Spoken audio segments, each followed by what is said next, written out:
Hello, my name is Jana, and I'm the author of the Red and Yellow series.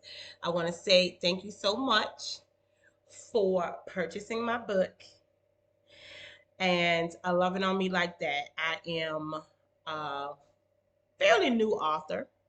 I've always wanted to be an author since I was 15 years old. So when Amazon presented me with this gift, I ran with it, and now I'm an author of 6 books. So this video is to give you the author's commentary on the books. So if you have this, it's because you have purchased this book.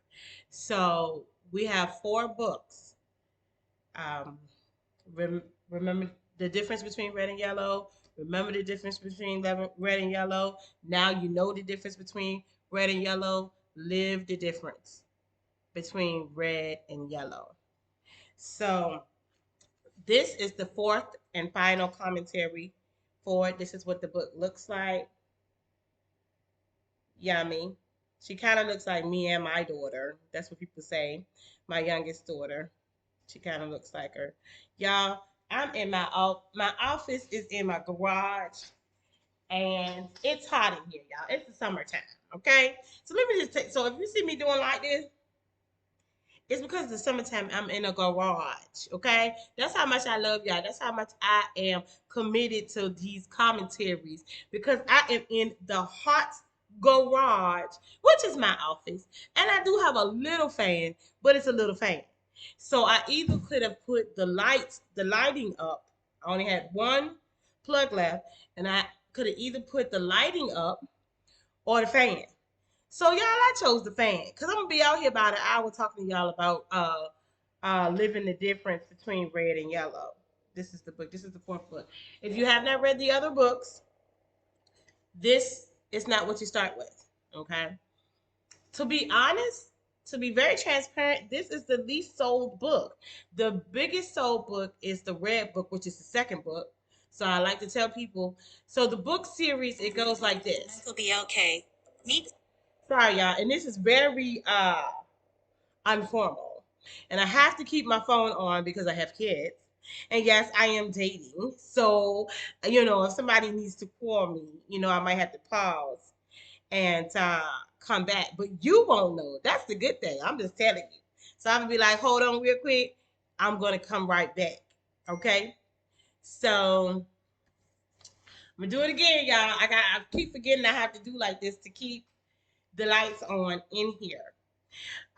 Look, leave in the comments how for next time I can not have to do this. So anyway, so I will be telling y'all, and yes, you can leave questions in the YouTube. You can, or you can email me. My email address will be in the description. You can email me your questions about anything. Michael Black. You can email me your questions and I will address you. I love answering questions about my book. I love answering questions about being an author. And no, I'm not. Well, I don't think I'm going to, but people want me to do like a course on how to write a book, but it's so simple that I don't know if I'm going to ever do that. But if you ever want to know about that, I do have a whole YouTube, and I'll link it. I'll link it to this video as well. My email address and how to be an author. It's real easy. It's not a long video, maybe about 10 minutes of a video, and I'll tell you exactly what I did. Okay. But back to this book, the commentary. I'm not going to read this book to you because I feel like when I read it, that's when it takes more than an hour. So I'm not going to read it to you. I'm just going to kind of like tell you the story. Why? Because I'm a storyteller. But I do want you to read the book. Like if you want some hardcore information about the book, I do want you to read the book. This is the fourth book. So without further ado, we're already 5 minutes in. Let's begin. So chapter 1 comes in with Chanel getting ready to leave. They live in California. Um, the the young man that she was pregnant with in the last book is now 4 years old, and he'll be going to kindergarten in the fall. But it starts with her getting ready to leave California, and she's going to DC. She has a book convention. Now, she got hooked up with a book convention, and she wrote a book. If you remember from book 3, she wrote a book, and she was writing it in secret, got it published, and it was very successful for her. So what she where she's going to a book convention that people like Alex Walker, Nikki Giovanni, and Eric Jerome Dickey are going to be. Now some of those people have passed away, rest in peace, but those were people I would have loved to have met and for them to have poured into me. So that's why I put them in my book. So, her husband is lagging because he don't want her to go. They have both have very busy lives, and she has been going constantly. So he made a joke saying that he wanted her to miss her flight, then they could spend some more time together. And then she goes on to tell him that she remembers when he was starting his practices. He's a doctor. If you don't remember, he's an OBGYN, and he expanded his practices all throughout California. And those things took a lot of time. So he has a practice in San Diego, he has a practice in San Francisco, and he has a practice where they live in Los Angeles. Okay, so he's a pretty busy guy, and they have a reality show. So what she was saying, she said when he was doing all that, she was very supportive and knew that there were going to be times, weeks that they didn't see each other. So he says basically touche and decides that he wants to go on a trip with her once she gets back. Okay. So they're talking about that, they kiss and stuff like that. And they're talking about this as they're driving to the airport because she's got to get to her plane. So, so they do that. She gets on the plane. The plane starts having mechanical problems, and they have to land abruptly in Atlanta. So they have a layover of 3 hours. So she was supposed to have a late dinner with some friends that she knew in DC, but obviously that's not going to happen. So she got to see her kids, but she's never going to be sad to see her twins. Okay, so her twins are now Katrina and Karina are doctors. Katrina has changed. She decided that she was going to be an OBGYN, Katrina. And the other one was going to be a doctor in philosophy. So that's what she's doing. That's what they're doing now. So they're deciding, and they are almost finished with medical school, both of them. They will be graduating in this book. They will both be doctors. So, y'all, I love it. You're not going to catch me. I can't say never, but for right now, you're not going to catch me with a whole bunch of street type of things. It's always, when you look at my books, you always going to think about the song by Faith Evans and that rapper, I can't think, but it's called Hopeful. You know what I'm saying? It's always going to be hopeful. Like, if they were like that, they're going to change because I want my people to be the best they can, even if I got to make them up. I want them to be the best they can. So, back to our story. They are waiting for their mom in the airport because she texted them and let them know she was having a layover. So they came down from Canton. They have a townhouse that they share in Canton. They come down. They're gonna come down and meet with her. So they're there and they're talking to amongst each other. And Katrina has noticed that she's gaining weight and it's a lot going on with her. She's a little stressed and stuff like that. And Karina said that she needs to get her B12 levels checked to make sure that everything is okay with her. Like she's not experiencing anything that she needs to be taken care of. But how many know that their baby girl did not have no thyroid problem?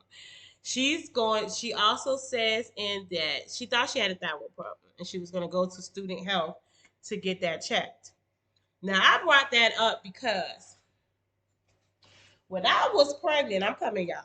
When I was pregnant with, I'm trying to think, it's probably my third daughter, my youngest daughter. I thought something was going on with my thyroid. I thought a lot of things. There was a something I'll talk about later because it comes back to Katrina. Katrina when she goes into student health. But this baby didn't have nothing was wrong with her thyroid. We're gonna move on because we're gonna wait. Okay. So what they do, Chanel meets her twins at the airport. They go to eat at Slutty Vegan. One thing you want to see about me, I'm gonna always shout out my people. Slutty Vegan. Now I can't eat there all the time because really the food is high in calories. I'm trying to lose weight, so I don't eat there much. So, but I shout them out because I'm so proud of Pinky. All that she's accomplished, all that she came out of nothing, out of nowhere, and made such an empire with this slutty vegan whole type of thing. I mean, she's a whole brand, awesome. She's looking as of today, which is June 29th, 2003. She's looking for another franchise. She got at least five, y'all. I know she got one or two in in New York. She has one in Alabama. She got about three here in Atlanta, and she's looking to expand. So I am so very proud of my friend Pinky. So I put her in the book, and so I highlight some of her sandwiches, what they were eating. So the twins and the mom was eating at Slutty Vegan, and then there's a young lady. Her name is Shayla's Chef, and I am so super proud of her. This young lady, I remember her from a baby from when I came here in 2003 ish. No, maybe 2008 because she's very close in age to my youngest daughter. So anyway, she is a chef, a vegan chef, and she has these drinks that are gorgeous. Matter of fact, when I get off here, I am going to support her. Her drinks, those drinks are life. Very good ginger drinks.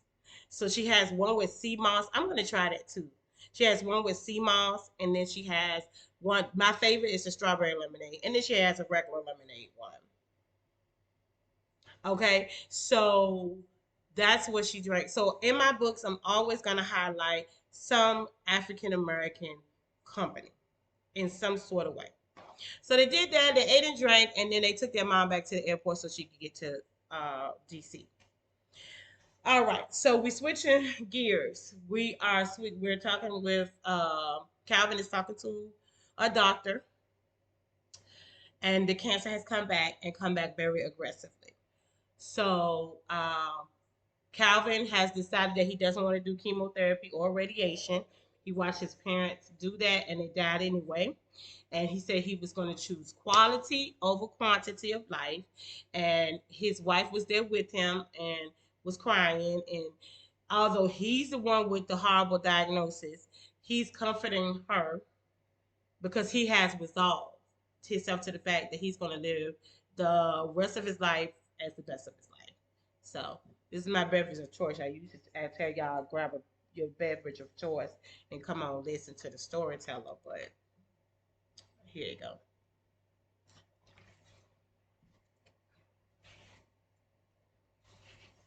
So anyway, um, Alyssa and her were driving home, and she was begging him to give the kids, her kids with him. They now have two children. Her kids with him are very young. They're both probably under four, under five. Maybe the oldest one is about five-ish in this book, maybe five or four. Yeah. No, they got one that should be about six-ish, six, seven, and then they got the other one. So the kids are young, and she wants her children to have their father as much as possible. And he was like, whether it's 60 days or 60 years, he is going to they're going to live life. you know. So you'll find out what he does at the end of the book. So we're back to Katrina. She goes to the clinic because now she doesn't think she have a thyroid problem. And I'm telling y'all, this really happened. This is a true story. This happened. I went from thinking I had a thyroid issue to having thinking I had meningitis. And let me tell you why I thought I had meningitis. The author is not crazy. I was going to a school called Virginia Commonwealth University. Yes, I'm a Ram. Um, and we had an outbreak of meningitis. And so I was feeling nauseous, sick, and everything. So that's what Katrina doing. She feeling nauseous and sick and stuff like that. And she not thinking about like pregnancy. She not thinking about that because she had a Mirena. What she had? A Mirena. She had an IUD placed. IUD helps you with the keeping pregnancy away. She felt like her and her boyfriend was at the point where they didn't have to wear condoms, so she would take care of the birth control in the situation. So apparently it slipped. It was in there, but it slipped. So yeah. So when they told her she was pregnant. They were about to tap her spine. Then the doctor said, "Well, let's just do a pregnancy test." And when they came back, they realized there wasn't no need for it because she was pregnant. Okay, look, being pregnant is not the end of the world. I am never going to advocate for sexual activity prior to marriage. Okay, but if it happens, protect yourself. Okay. Um, what I can say about these ladies is that they are good 25, 26 ish. So they're not teenage moms. They are homeowners thanks to their parents. They are debt free thanks to their parents. So they're not sitting there, hanging in the child line. Nobody gonna go down there and get no WIC and no food stamps. You know what I'm saying?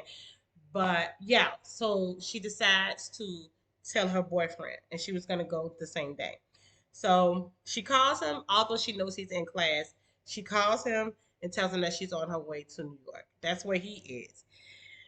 The thing about it, she knows that he loves her, but he's always said he didn't want children and he didn't want to get married. That his parents didn't set a good example for marriage, so he didn't want to get married. So when Katrina got home, she got that. She called her. She went on about her business because she had to get all the way to Canton, from Canton where they live to Atlanta. Y'all know Atlanta traffic, so they had to get all the way from Canton to Atlanta so that she could get on the flight to go see her boyfriend and tell him in person. Okay, so when Karina, which is her twin, gets home, she was like, "Girl, I was so scared because she's got her whole room is turned around, her her car keys are there, and her car is there, and she's not." So she was worried. So she went on and told her what had happened, and she actually told her twin that she was pregnant. So, but she wasn't tripping because Karina got a secret too. Karina got a secret, baby. Mm-hmm. Y'all gonna find out later what her secret is. So we're gonna go on to chapter 2. Chanel was so excited that the book convention went well, and she sold out all of her books and made very good connections, which is a blessing. She was able to take pictures with her fans and meet authors that she was a fan of. However, the most exciting thing that she found out is that her publishers scored tickets to the inauguration of the President of the United States. Now she got to explain to her man why she's gonna stay a little longer. Now let's be clear, okay? This was a win-win. A win is a win. Number one, in this book, it's the first black woman president of the United States of America. So he was able to get them tickets to the inauguration. and to the ball. So she was very happy about that. But she knew her husband was not gonna be happy. So she got him on FaceTime. And so he said, so you're staying for the inauguration, huh? And she's trying to explain to him how awesome this opportunity is for her. I mean, it's the president of the United States. Okay, and it's a black woman. Okay. And so Mark says, "We miss you, Chanel. And I'm not mad, but I feel like since your new career has taken off, we're always sharing you with it." So that's basically what he said. Um, and he's doing that as he's talking to her. He's taking their son, their 4 almost 5 year old son, out of his gaming chair and putting him in the bed because he's falling asleep. And um, when I get back, I will. She's basically saying she's gonna have the 2 men in her life are gonna be her priority for a while.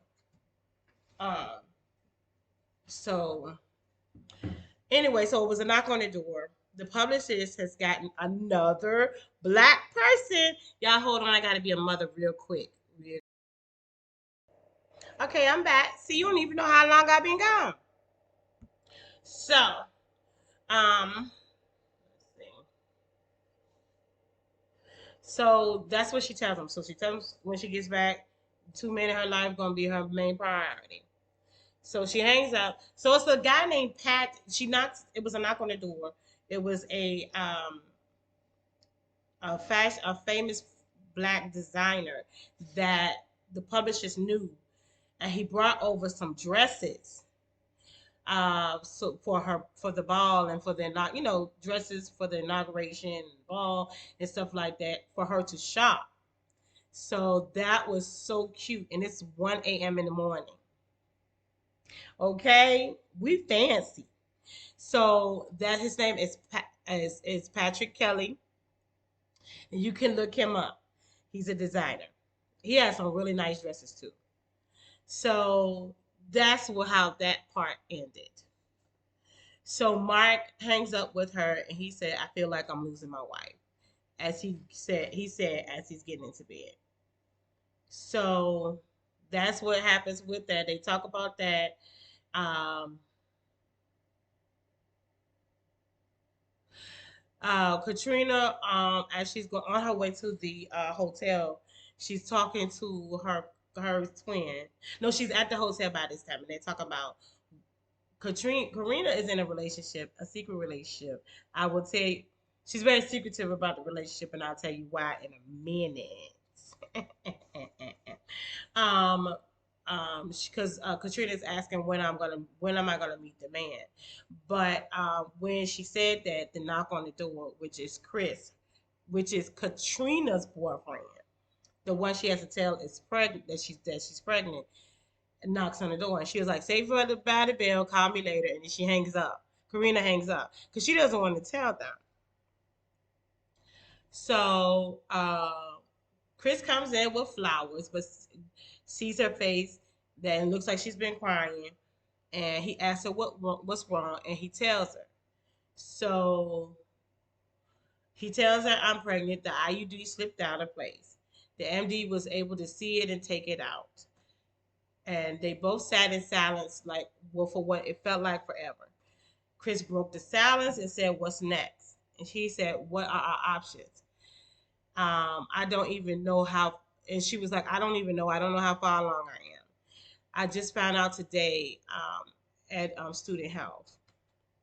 And she said she told him she had made an appointment. What she did, she made an appointment with an OBGYN for that Tuesday. And so they talk about that, and Chris says, he's a good guy. He's just kind of misguided. He's thrown off. They both just found out literally that day. She found out early in the day, and then she came and told her man what was going on. So they just all in it. So He decides to stay with her in the hotel that night. She was gonna go back home in the morning anyway because they're at the end. They've got tests. They still got classes. They got tests. They have presentations and they have things to do. So she just wanted to tell him in person what was going on. So he told her he was like, well Monday I will fly out for Tuesday for so they could go to the doctor together. He's being very supportive, which is nice. Very supportive. Let's talk about Karina's secret. Why her boyfriend is a secret. Karina has a secret that she knew no one in her family will understand, but she was in love with the older man. It was one of her professors from Spelman. Now let's be clear before y'all come for me. They were not dealing with each other when he was her professor. Okay, so it wasn't no. I'm gonna give her an A because you know what they say. It wasn't that. So he was a kind, loving. He was kind and loving and what she wanted. However, he was divorced in 14 years, her senior, with two children. Okay. Hey, the heart want what the heart wants. She wanted that man. Okay. He's 14 years old. Okay, he was in high school when she was grown, when she was born. Okay. It's okay. Going back to the story. She met his family and they had been in a relationship for over a year. She felt guilty because her family don't even know about this man. Okay? They don't even know. They her twin knows she dating somebody, but she don't know who. So they had a little rendezvous in Savannah, and he told her that he loved her. And he didn't want to be a secret anymore. He understood Karina's position, but felt like it was time for them to stop sneaking around. So he told her about the two tickets to the inauguration. Yes, the inauguration. And he asked her if she wanted to go, and she was like, "Of course, I would love to come." Karina said. She said she just got to figure out a way to tell her sister. So anyway, let's jump across. So when just tell her you're going to the inauguration with your boyfriend is basically what he told her to tell her. Yeah, excuse me. Excuse me. I'm trying to cool down some situations that was bothering me. But anyway, back to the story. So he told her, just tell her, you're going with your boyfriend. And she was like, right now it's not a good time, David. Karina said, trying to find a way to avoid the truth. My sister is has a very personal issue going on, and she needs me.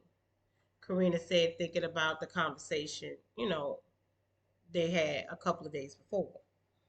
Sometimes I think you will never tell him, David said. What's the big deal? You will be 26 this year, so they are 26. I can't remember, y'all. Okay, I wrote these books 2 years ago. So, and he's 40, but we are both adults. We're not doing anything wrong. We're dating. I've tried to avoid the conversation because I see how anxious you get when we talk about going public with our relationship. You have met my children. They love you. You've met my family. I've loved you. That's just basically what he's saying. Can we just enjoy our time together, David, please? I will tell my family, just not now. So he gets upset and he says, of course, whatever you want. But she's going to the inauguration with him. So as they're going to get on the plane for the inauguration, he says to her, he said, tell me again, your sister is who is going to be an OBGYN, didn't know she was pregnant. He started laughing, but Karina punched him in the chest. Moving on. Chapter 3. So Katrina's back at home. She's got back. It's Monday. She's back and stuff. And so she's trying to avoid Karina, which is the one that's dealing with the older guy. She's trying to avoid real conversation because she did not expect her twin to be there when she was packing and getting ready to go to the inauguration. She didn't expect that. So she's trying to avoid like real hard conversation, like she wanted to know or whatever. Um, so this is Monday. They're flying out. They are about to fly out to DC. Karina and her boyfriend, the one with the older boyfriend is. But Katrina is the one who's pregnant by her boyfriend in New York. So they're back in Georgia now. So stay with me. Stay with me. If you're reading the book, you see. Okay. So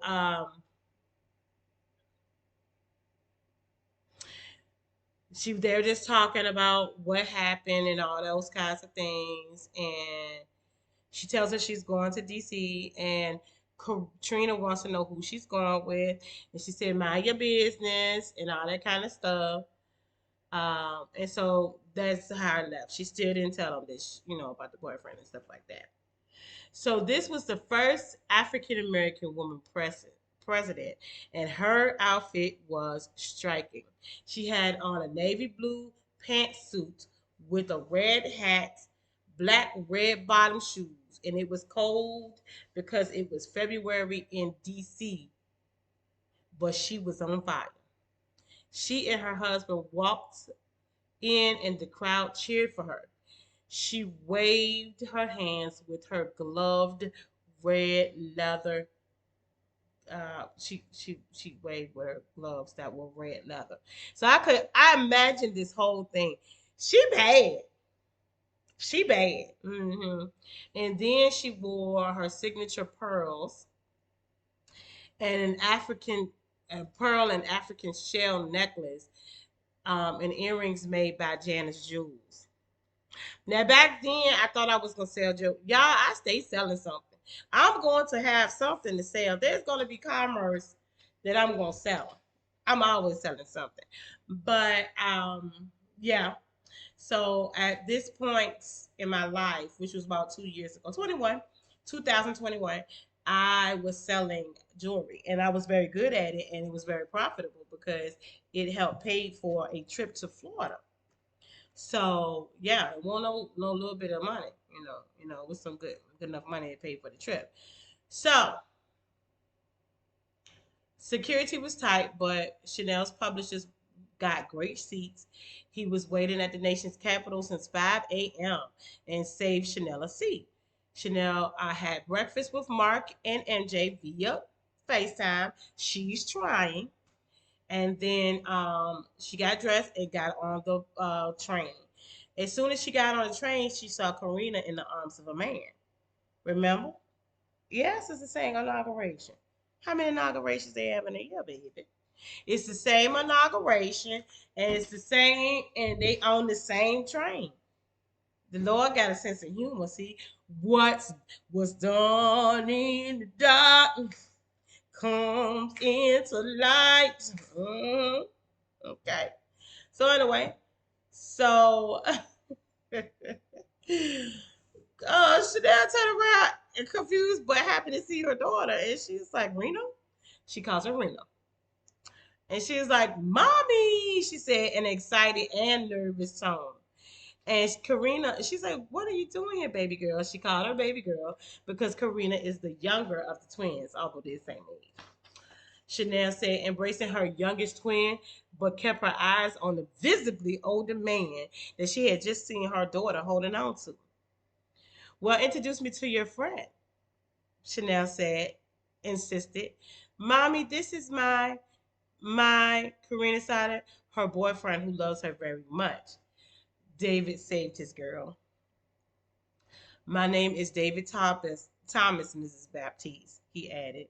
It's Burnett, but it's a pleasure to meet you. Chanel extended her hand. Are you guys headed to the inauguration too? Chanel said, still blindsided by her daughter. Yes, we are. I thought you'd be home at the book, but I thought you'd be home. In other words, she was trying to say she didn't know they was gonna run into each other. And then she explains why. So she calls her publicist to see if she can finesse two more seats where they are, and she was able to do so. Why? Because I wrote it. So they all going to sit together during the historic events. What happens is Chanel and Karina start hanging out more so than her being there with her boyfriend. So her boyfriend starts to get upset. So he's trying to take pictures with her and tagged them to, and he did take a couple of pictures, but with the tag, she didn't allow the tag to go through. You know, when you tag somebody, they don't have to accept the tag, or they can take themselves off the tag. And so if you don't want that on your social media, you know what I'm saying, whatever. So she was still hiding them. And she felt like she was talking more with Chanel and the publishers than him. She was trying to ignore him or downplay him. So that's how that was. So her daughter, so she invited her daughter to lunch because she wanted to talk to her. So it's another African American restaurant in DC called Ooh and Oz. Okay. So that's the only place they could get without that they didn't need a reservation. So she told David, which is her boyfriend, Karina's boyfriend, that she would meet him back at the hotel later. And he was upset, but he just went on and did it. So they're sitting at the table. Chanel looking at Karina, Karina looking at Chanel. And so they, Chanel finally says, "What are you doing with Mr. Rogers?" Now, if you don't know who Mr. Rogers is, he is Mr. Rogers in the Mr. Rogers neighborhood. They used to come on PBS. Okay? So look it up if you don't know, because the time is gone, and I'm only on chapter 3. So, basically she's just asking questions like, where did you meet him, and stuff like that. She told him, and Chanel said he looks to be in his 40s. And she told him he would be 41 the next week, which was true. And she said he's 15 years older than you. Chanel said with a serious face. Yes, ma'am, but I will be 25, 26 years old this year, and I'm not a child, and this is not illegal, and we are consenting adults. Karina said firmly, finally defending her relationship. Mom, he loves me, and I think I'm falling in love with him. Karina finally admitted out loud. Yes, it's a weird dynamic, but it's ours. Karina stood firm on it. I haven't seen you so serious about a relationship, Chanel said as she looked at her daughter.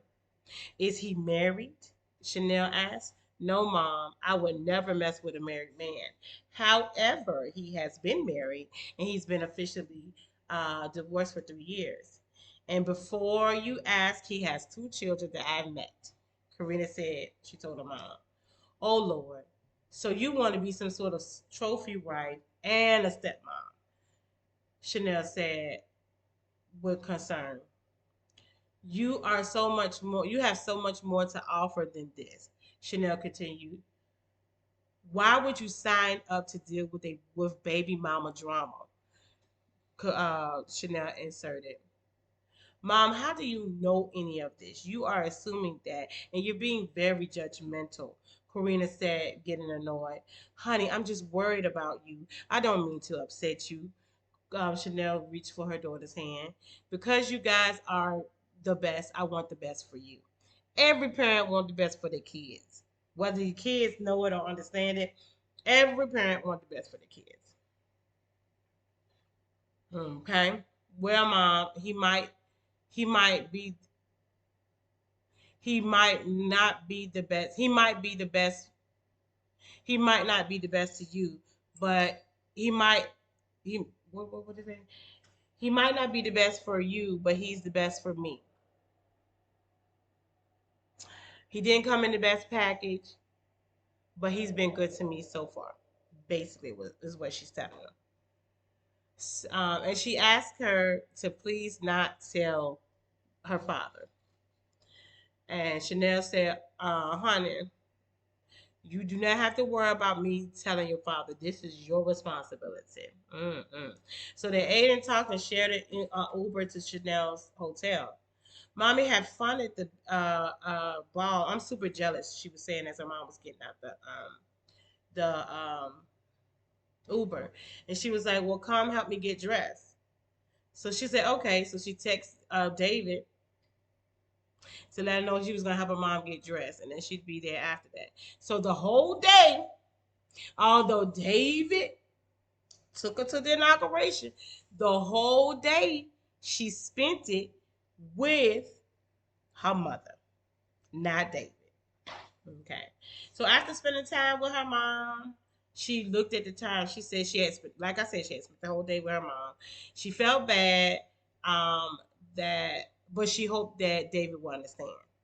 When she opened the door, David was sitting on the couch on the sofa with a drink, freshly showered and visibly pissed.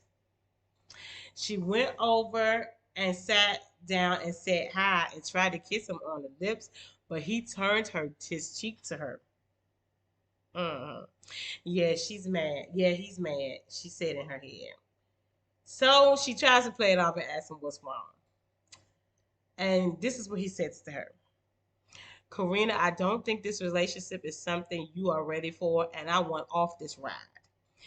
David said, being fully transparent. I never gave a thought to our age until your shenanigans today, David added. You and your mother made me feel invisible and like a third wheel. I felt like my name was Shrek, David said, continuing not letting Karina say a word. You stayed out all day with her, lunch and sightseeing.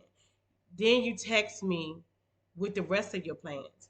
Did you ever stop to think that I wanted to see DC too? David said, looking at Karina now more hurt than being mad. I tag you in posts, you untag yourself. If I'm just a sneaky link, you should have told me. I would not have introduced you to my family. David said, getting up and grabbing his suitcase. I'm going to get another room. I will see you on the flight, David said as he closed the door. Karina was still there on the sofa where David had left her. He texted her to let her know what room he was in. She kept going over his words. She knew he was right. She just didn't know what to do or say. She didn't want to lose him. So she texts her mom and asks her for like advice. So should I go to him now, mommy? Karina said, crying.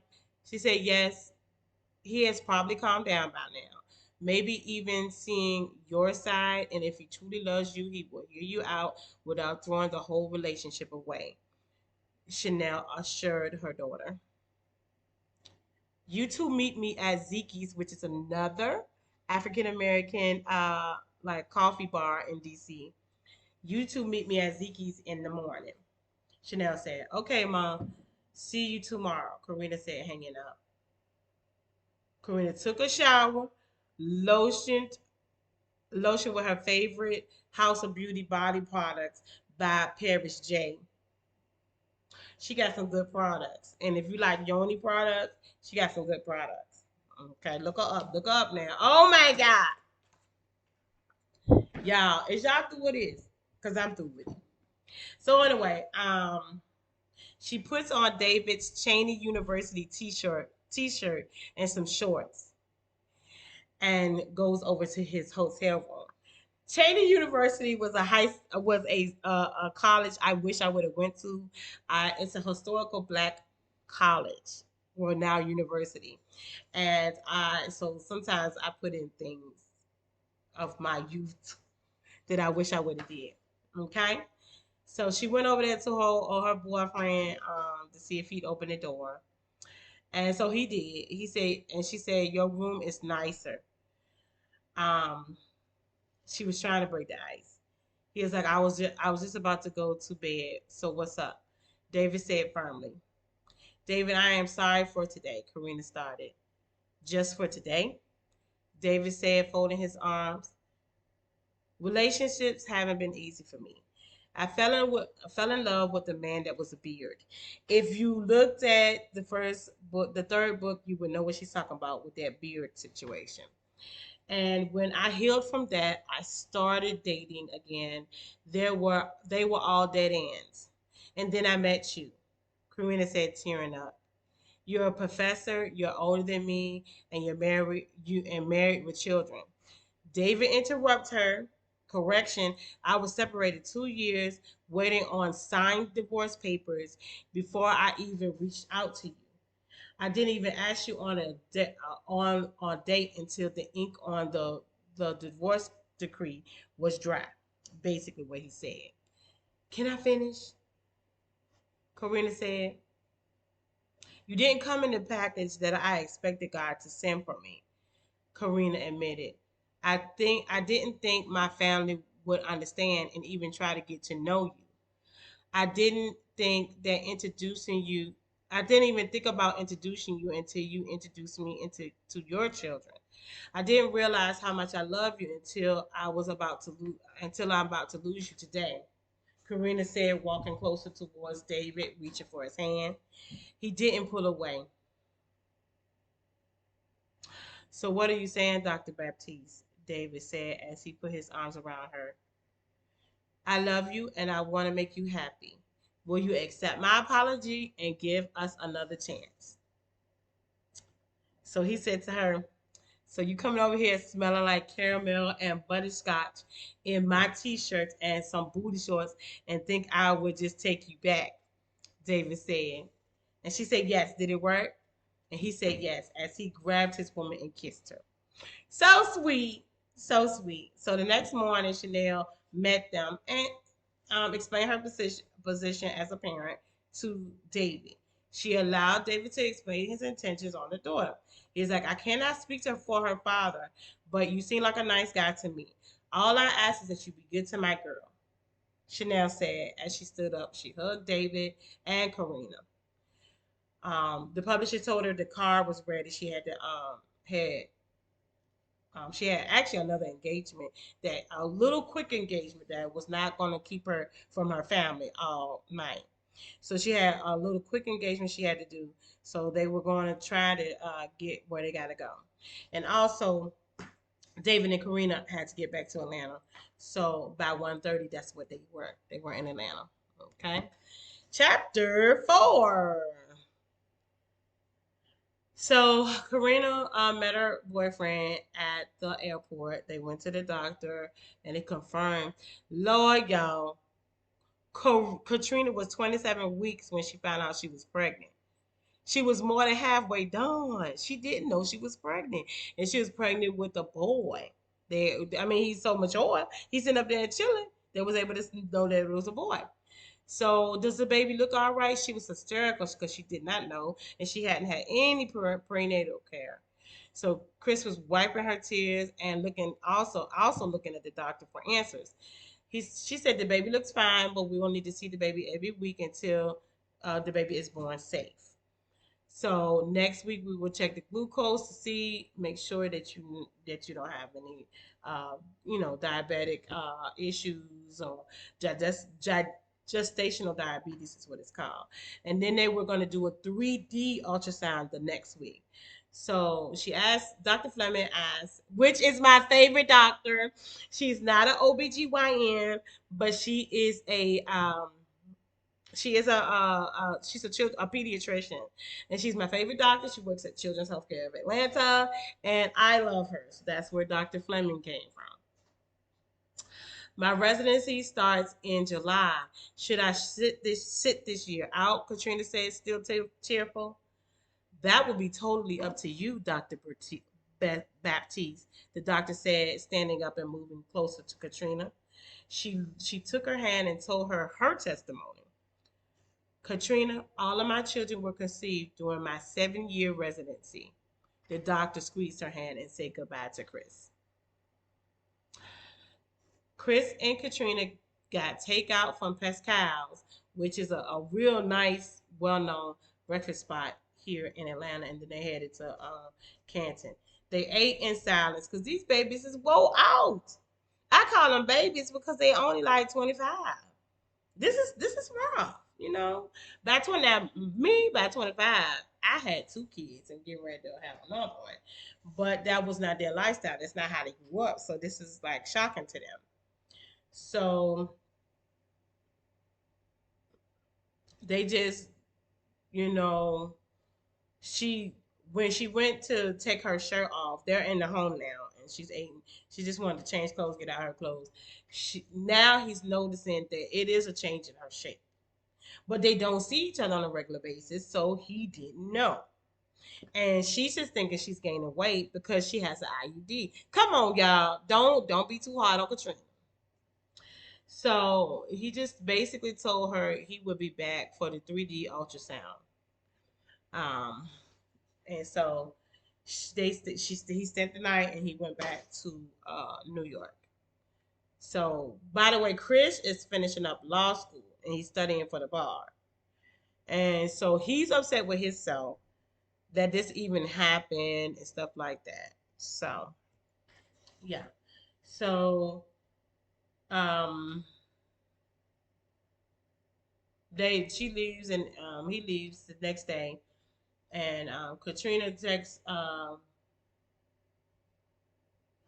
Karina texts the group chat that she has with her dad and the twins and said that her boyfriend, her old man, was coming with them to their weekly lunch date.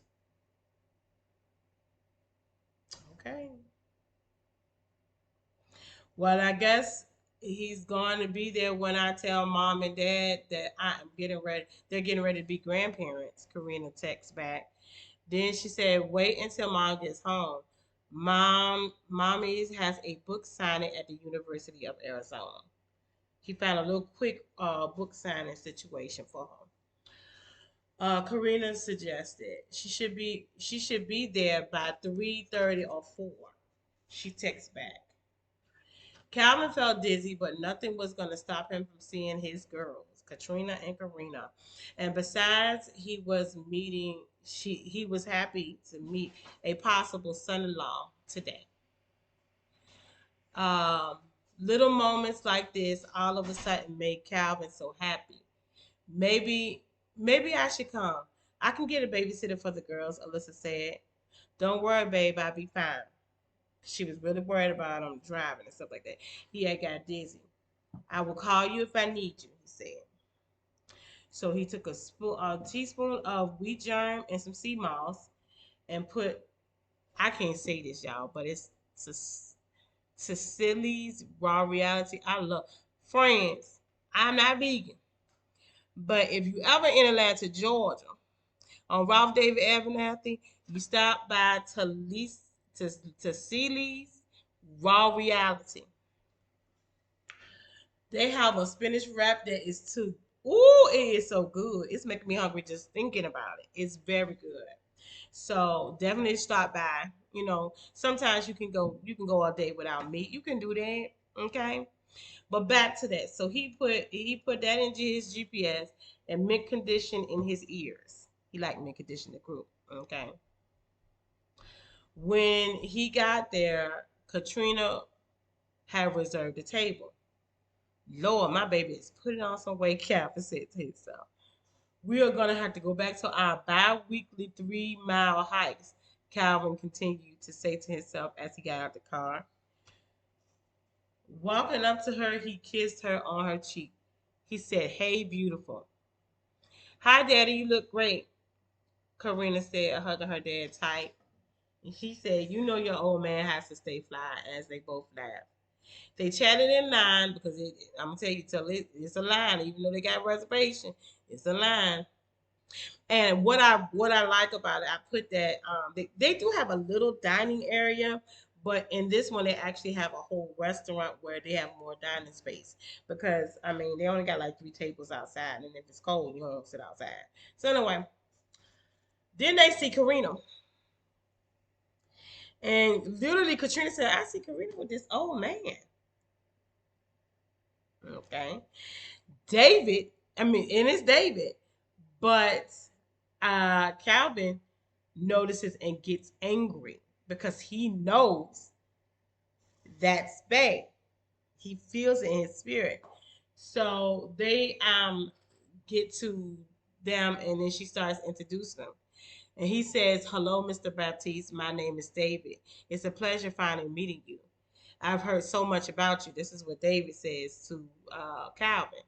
Calvin says, shook David's hand and said, "I wish I could say the same about you." And so Katrina's trying to, cleanse the tension or clear the air. So she says, "Daddy, our table is ready."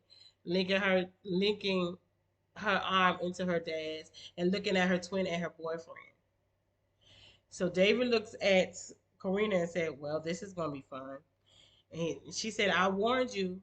Now just follow the natural process of how my family deals with life's difficult choices." Karina said, reaching for her man's hand as they walked into the restaurant behind Katrina and Karina. Everyone was silent at the table, looking through the menu. Katrina was shocked. Calvin was angry. And Katrina was relieved that her dad had kept his composure. David wished he could be anywhere but there in this moment. Her father's reaction was much different than the mother's. Hmm. Okay. Finally, the waitress broke the silence and took their orders. After the waitress left, Katrina asked Karina and David how they met. They explained their relationship's genesis as Calvin just glared. Calvin finally asked David how old he was, and he answered, "Do you know my girls are 25?" Calvin hissed. "Yes, sir, I'm very aware of her age, but I'm also aware that they are women." David snapped back. He had the nerve to snap back at Calvin.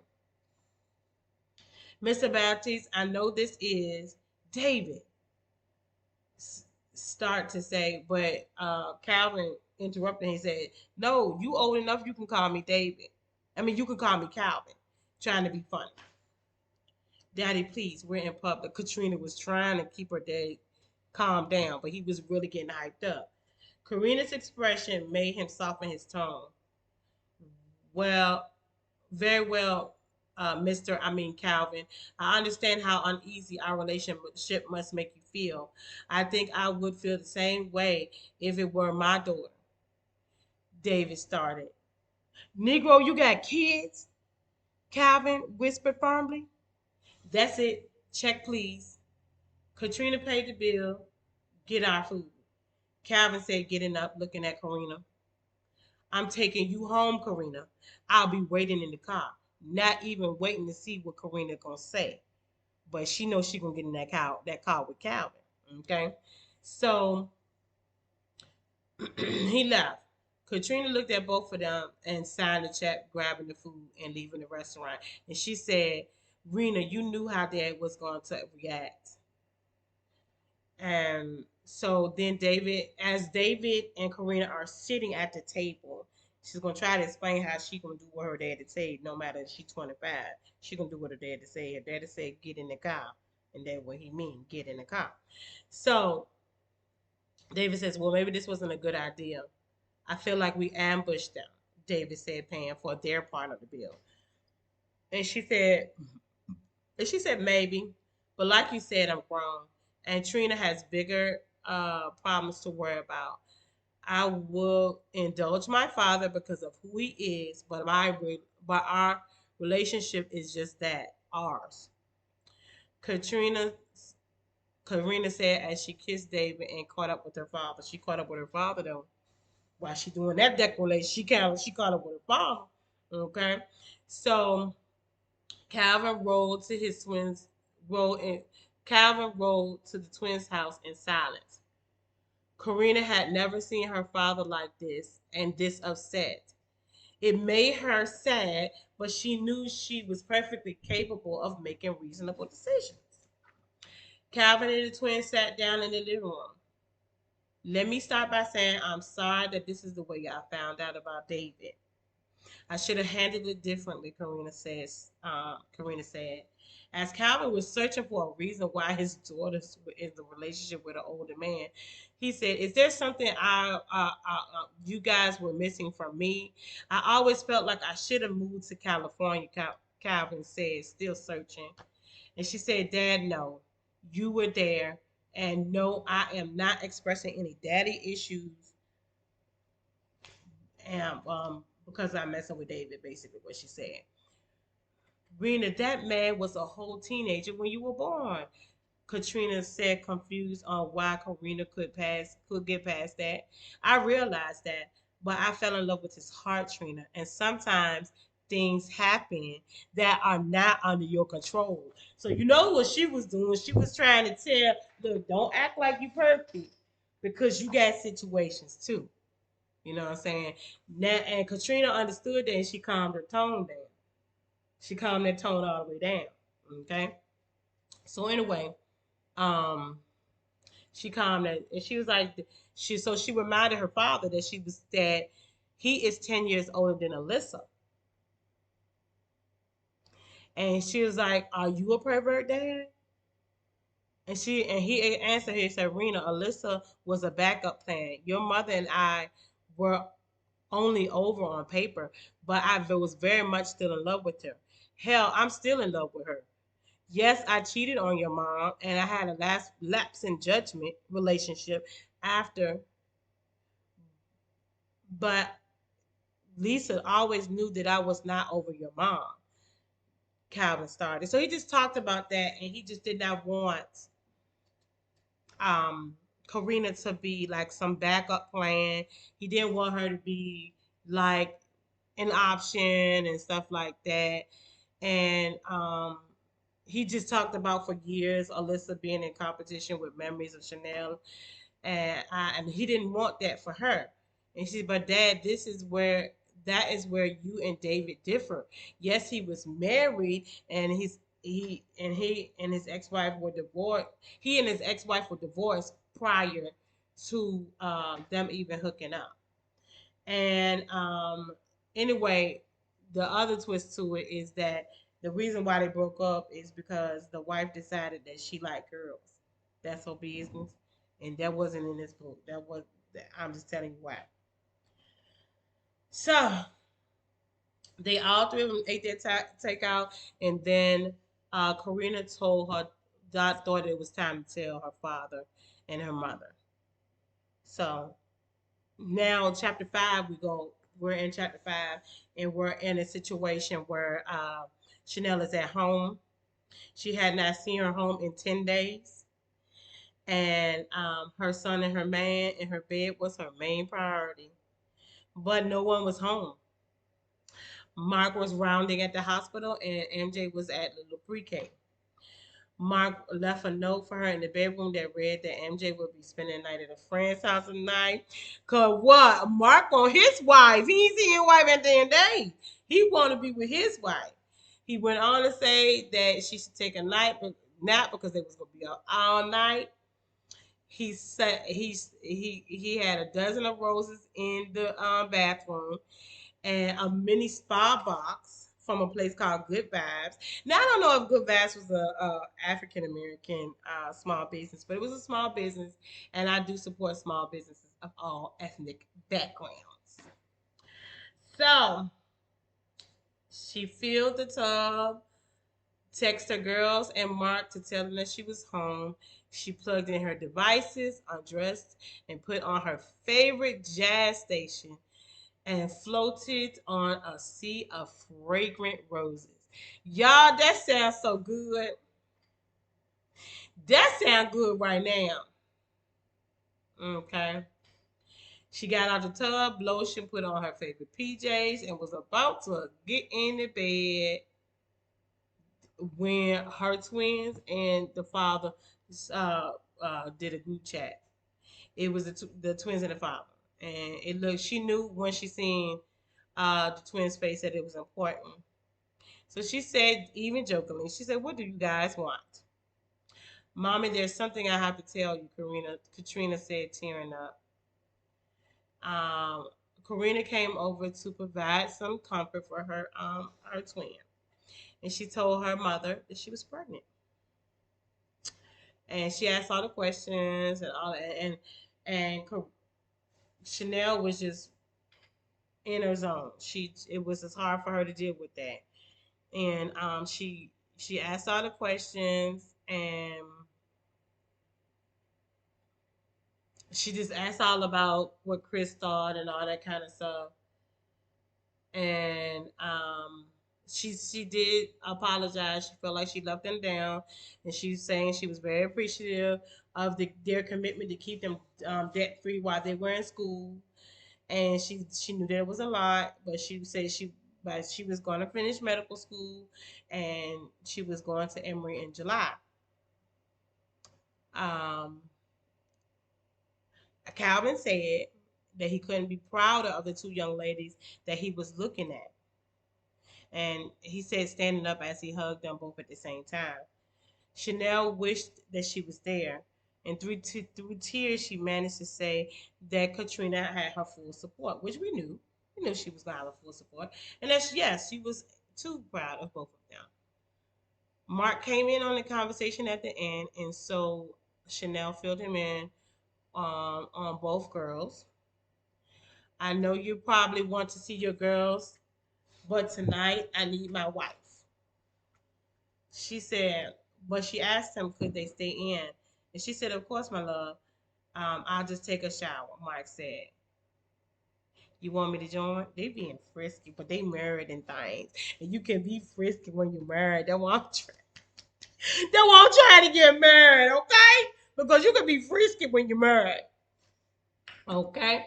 So they did that, and that was it. That was it. Ain't none of their business. That's a married pink couple. Ain't none of their business what they were doing. They married. Chris was back in New York and tried to carry on business as usual, but it was hard to do. All he could do is think about how he had messed up. He didn't know he didn't know how this happened. The option of abortion was clearly off the table. He wished that the whole thing wasn't real. Chris had all kinds of thoughts come into his mind, like his relationship with his father. He didn't really have a great relationship with his parents. When he was young, he watched his father cheat on his mother. He remembered how unhappy his mother was when he finally left. And he didn't understand how he was going to be a good father or even a husband. Mhm. He also thought about his own life. He wanted to build a practice in New York, but Katrina's residency and family was in Georgia. Did she expect that because we have a child automatically was going to get married? These are the things that Chris was thinking about. I mean, all guys would be thinking about this. So his thoughts was interrupted because he was the best man in this wedding, and the groom was at the door. They had a trip that weekend to Florida where they're gonna have the bachelor party or whatever. So it was gonna be in South Beach. They're talking. Him and another groomsmen are talking. They're all talking about what they're gonna do. But his friend noticed that something is wrong, and he wanted to know if Katrina was coming to the wedding. He said no, although he didn't ask Katrina. She might have went, mm, but he didn't and stuff like that. So that's what they were talking about with that. So these are the thoughts that was going on in Chanel's mind. Katrina was dating a divorced single parent, 15 years her senior, and Karina was pregnant by a man that she didn't share the same major idealisms with. Because remember, if y'all remember in chapter in book 3, we found out that Chris was a Muslim and Katrina is clearly a Christian. So they have a lot of things. Katrina wants to get married and had a family. Chris wasn't sure if he wanted to do that. So they had some core differences in their relationship. Okay, so Chanel was on the plane with her thoughts and her guilt of her children's decisions.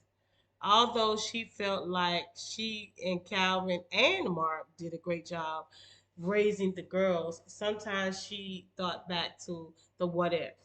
What if she would have given Calvin another chance? What if Calvin would have moved to LA, and if she would have stayed in it, or if she would have stayed in Atlanta after divorce? She was deep in her thoughts when she was interrupted by this man. He told her she was too fine to be sitting there looking like somebody ran over her dog. Chanel was about to give him the business until she looked at him and see how gorgeous he was, girl. She was like, "Purr," although she's married. You can still look at man, and you know somebody look good. Y'all stop being judgy. She smiles at him and tells him that he's corny, and they both start laughing. He asked if she was all right, and she began to tell the perfect stranger everything, all that she was thinking about. After he heard all this, he said, "Looks like you and your ex did a good job. Did the job that God entrusted you to do. I mean, your daughters are getting ready to be doctors. That's a lot to say about the parents' commitment and clear expectations," he said. I mean, how many kids can say that they are graduating debt free from medical school? They even got a piece of property in a prime location. The way they conduct their personal lives don't necessarily reflect on you, and it's really not your business, pretty lady, he added as he nudged her. They talked some more until they had arrived in Atlanta. "Let me take you out to dinner," the passenger said. "Robert, I'm married," Chanel said as she showed him his hand. Showed her his hand. "Too bad," Robert said, getting out and reaching to get his and Chanel's bags. They talked in the airport and then they went their separate ways. No, nothing happened. It ain't no, it's money. It ain't none of that. They said goodbye at the airports, not as they slept the night away, after they slept the night away, okay? That ain't these kind of, you're not going to get that kind of book from me, okay? Maybe not. We'll see.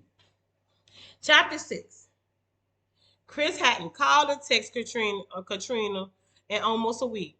She realized that between studying and his friend's trip slash wedding, it would be a lot of he wouldn't have a lot of time. But she felt like he was look at serious tell serious stop.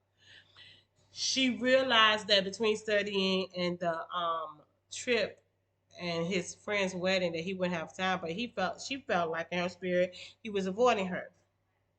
I wonder, does he think I got pregnant on purpose? Karina started to think as she was getting ready for the doctor's appointment. Now, this doctor appointment he was not going to be at. He told her already. He said he'll be back for the 3D ultrasound. Okay. So Chanel came to be supportive, and Mark understood that. So although she had just got back from the East Coast, the next day she was back on the East Coast going to see her kid, okay, her older kids. And then anyway, Katrina told her that she hadn't heard from Chris. He hadn't tried to reach out to her, see how she's doing, all that kind of stuff. And this is a lot for you, but it's a lot for him too. Y'all relationship went from 0 to 10 with one result. And sometimes you gotta think about that. It's not just you. It's them. You gotta give them time to kind of think about stuff. All the reason why we need to be talking about what's next and not him rubbing up in Miami, rubbing up on hoes. Katrina said, clearly jealous. And so they going back and forth with that, and she said, so Chanel said, "Don't let your hormones cause you to overreact. Come over here and eat because we're getting ready to be late." Okay, so they did that, but Katrina was right. He was avoiding her, and when he got home, he did call her, and he was like, "Hey, babe." Chris said, trying to figure out her mood, and she said, "I'm good. How are you?" Katrina said, "I'm sorry I haven't called you until now. I just been studying." Chris lied. "Oh, okay," Katrina said, getting annoyed because she lied. "Did you have fun in Miami?" Katrina asked. I didn't cheat on my girl if she wants to know, is what Chris said to her as he was talking in third person. Yeah, whatever, Katrina said, smiling. I'm coming. He said he was coming down on Sunday so they could spend a couple of days together before he takes the exam. And also to come for the 3D. It's the next week. He's going to go for the 3D ultrasound. Okay. He tells her honestly, though, which I thought was very mature. He said, "This was not my plan, but I will do my best for you and our son." Chris said sincerely. And Katrina said, "Okay." Karina spent a few days with David while Katrina and Chris were together so they could have some privacy. And also, it gave her time for her, Karina, and David to be together. Chanel knew she needed to get home. She just wanted to be there for this quick little doctor's appointment. And she know if she did not get home, she would not live it down. So she went on back to the house. She got her own man. You know what I'm saying? Chanel has a man at home. Y'all better know that song Shantae got a man at home. Don't act like it. Oh man, I know it's a Christian out here talking about something. I don't know that song. You know that song by Shantae Moore. Shantae's got a man. Okay? We're at chapter 7. Okay. Chanel's mother was in assisted living. So she stopped by and seen her and it's a very ritzy one. Don't get it twisted. Chanel and them take care of this mother. Nobody living in no raggedy area or situation. Okay, let's be clear. So they live in a very nice one. Okay, although their relationship was strained due to past contract conflicts, she took care of her mother well. It was costly, but Chanel's mom lived in a facility in Atlanta near Phipps Plaza. She wanted to see her mama before she went back to the West Coast. She felt that she needed to tell her about her great grand that she was about to be a great grandmother. Hi, Mom, Chanel said. Well, hello, stranger, Chanel's mother said in front of the caregiver that was combing her hair. Mom, I was just here last month, and I live 1,000 miles away, she said as she kissed her forehead. The caregiver smiled at Chanel and told her that she would give them some privacy. Your girls haven't been here either, the mom said. They come they come with Calvin. They came with Calvin last week. Chanel reminded her mother with the pictures on social media. Oh yeah. Well, what did you bring me? Her mother said, smiling and looking at the bag. I bought you a couple of outfits, a wig, and some saltwater taffy. Chanel said, showing her. You so sweet to your mama. Chanel's mama said, tearing up. Don't cry, mama. I got something to tell you. Chanel said, trying to distract her. Katrina's pregnant, Chanel revealed. I ain't heard no wedding bells, the mother said. Mom, please, let's not forget. Chanel reminded her mom of her past. Chanel and her two siblings all had different daddies. They supposed to be better than me, the mother said. So you approve of this? The mother added. It doesn't matter because she only has 3 months left.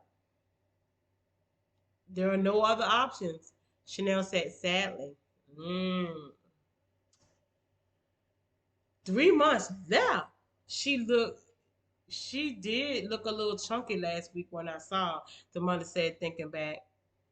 Why did she wait so long to tell everybody? Mother asked. She didn't find out until a couple of weeks ago. Chanel told her mother. Hush, child. Trina Bond had been telling her what she had been was telling her. She just was ignoring it, the mother said, laughing. Chanel rolled her eyes at her mother and wondered how she could make light of such a serious situation. Don't be mad, Grandma, Mother said, laughing even harder. Chanel got quiet, almost defeated. Mother saw her face and told Chanel that she was proud of the job that her and Calvin had done with the girls. She told her that no matter how perfect she wanted her children to be, they are humans and will make decisions that they will not always agree with. You don't you don't have to admit it, but you wish Katrina would have known sooner so she could have an abortion. Mother said, staring into Chanel's soul and reading her thoughts. Make peace with it, or it will consume you. Mother laid out the only choices. Chanel started crying because she knew her mother was right. She wanted her children to break all generational curses. She thought if she was a good example, her daughters would follow. The fact of the matter is, that she was not a virgin when her and Calvin got married. The only reason why no one knew is because she didn't get caught, meaning she didn't get pregnant before they got married. I didn't have one with you, Mother said. Yes, and you remind me of that my whole childhood. She said, do you even know who my father is? Chanel's sadness turned quickly to bitterness. And then wait till she tells her, your father raped me, Chanel's mom said as her voice cracked. I was a victim of rape when I found out I was pregnant. She added that her grandmother and of my some of her teachers wanted her to abort Chanel, but when she went to the clinic, she heard her heartbeat and knew she couldn't do it. Mom, you never told me this story. Was it someone you knew? Chanel asked as she wiped away tears. It was my friend's foster brother, an older guy, and I had a crush on him. He brushed he brushed me off until I told him I wasn't a virgin, which I lied about. It was a Saturday night. I got my hair done and nails done, and it for our date because he was gonna take her on a date.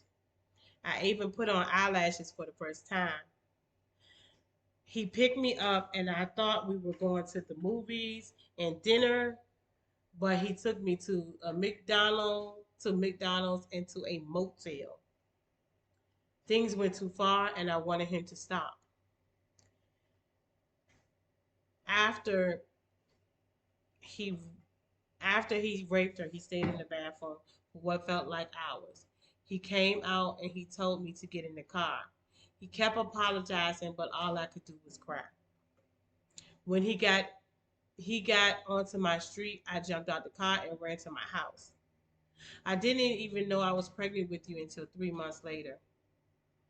I carried this guilt and shame for years. Chanel's mom said this is probably the reason why she turned to drugs and alcohol.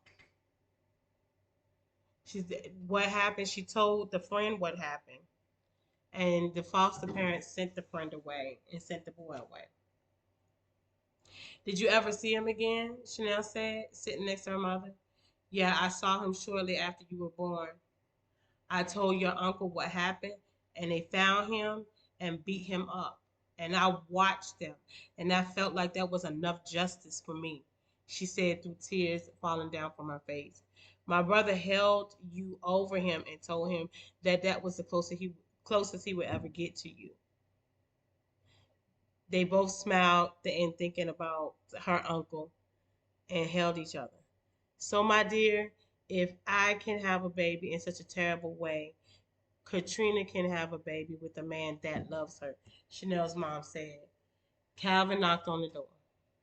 Calvin instantly smiles and gives his ex wife a hug and kiss on the forehead. There's the power couple I miss, Mother said, smiling as she remembered the good old days. Mom, remind her of when I used to love him and need him. And then you kiss his lips and you turn on my fire, baby. Okay, don't act like you don't know who that is. If you claim you don't, that is my rendition of Tina Marie and Rick James, Fire. hmm So he started to sing that to Chanel and imitate Rick James. And Chanel started to blush and pull away from Calvin tight embrace. Girl, she still like that. You know, she still like her. And it's, you know what? let's. I mean, I'm already over the hour. Let's just keep it a book. Sometimes feelings don't die; they're just smothered. But that flame is still in there. Okay, and that's all I'm saying. Maybe y'all can get back together and make Melvin and Ashley find each other, Mother said as Calvin and Mother laughed. Mama, don't start, and you know what their names are. She was talking about Mark and Alyssa getting together. It's not going to happen. So, anyway, Chanel kissed her mama on the cheek and told her that she would see her later. And then she came back and she said, Mom, what's his name? And Chanel's mom looked at her and said, Benjamin Phillips. She tapped her mom's shoulder and left with Calvin. Chapter 8. Calvin and Chanel talked about their children over dinner at 10 Lilies. Calvin told Chanel about the meetup with David before the dinner and asked if she wanted to go. No, let me say that. Calvin told Chanel that David wanted to meet with them after dinner, and he asked her if she wanted to go. She said yes, of course. So they planned to do that. She planned to look him up to see. She also planned to look up and see if her father was still alive and where he was, and just try to see who he was.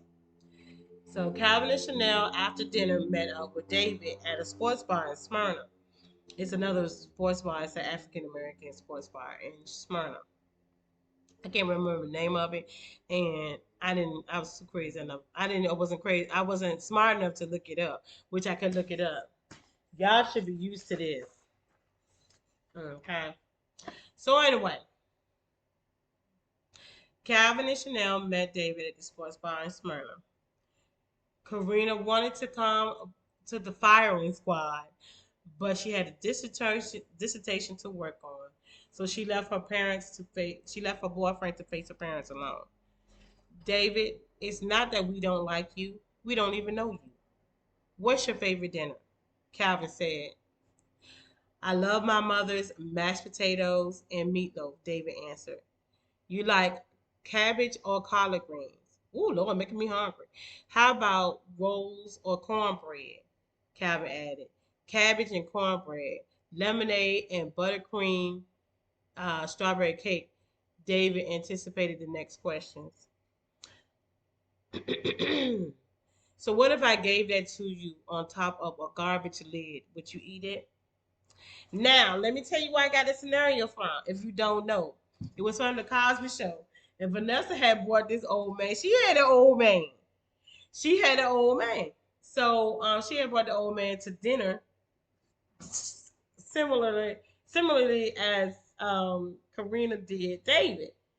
But didn't even tell nobody. The man was older, and what he did for a living and kind of all that kind of stuff. Because you gotta kind of like tell your parents. You can't just roll up on them with stuff that's like just like you go home for the first time and your boyfriend is white. That's something you need to tell your parents first. Um, if you go home and your sexuality and is different than what they knew about, like if you go home and you're a woman and you come home with a woman talking about this is babe, you might want to tell your parents first. I mean, this is just unsolicited advice, but you listening to my audio and commentary, so I'm gonna tell you what I feel about that. Yeah, tell your parents, warn your family, because they're gonna brush you. Okay. All right. So he said, so that's what you and Karina did. She thought that we would judge you because of your past, and she was wrong. Sure, we aren't thrilled with the fact that you've been married and have kids, Chanel added, or the fact that you was a whole teenager when they were born, Calvin said factually. What Calvin and I need to know is that what Calvin and I need to know is what is your intentions with Karina and how do you feel about her? And so this is when David said, she is everything. She is the air I breathe. The air I breathe is much sweeter when she's around. I share everything with her, and she shares her wisdom with me as well. David expresses emotions. She's not a jump off or rebound from my ex wife. She is the queen of my heart. Hmm. I would love to spend the rest of my life with her, and I plan to ask to marry her tonight. David said nervously, showing Karina parents the ring. Chanel became emotional, and when David talked about Karina. Calvin's heart heard every word that David said. You have my blessing, David, Calvin said, standing up to shake his hand. And Chanel stood up and hugged David. They talked for a little while and then they called it a night. Well, at least we know him a little better, Chanel said, who was silent most of the ride. Calvin, they are almost 26. I know it's hard to believe, Chanel said, looking at Calvin, trying to figure out Calvin's mood. Chanel, the cancer is back, Calvin said as he hung his head. Oh no, Calvin, Chanel said, reaching for Calvin's hand.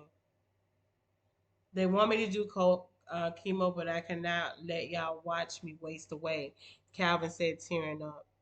At least I'll be able to see one of my grandkids, Calvin said, as both he and Chanel cried. I've been following Dr. Sabos. You already know who I was trying. I wasn't trying. I wasn't clear on who all I could say and what all I could say. So a natural doctor is what I'm saying is using.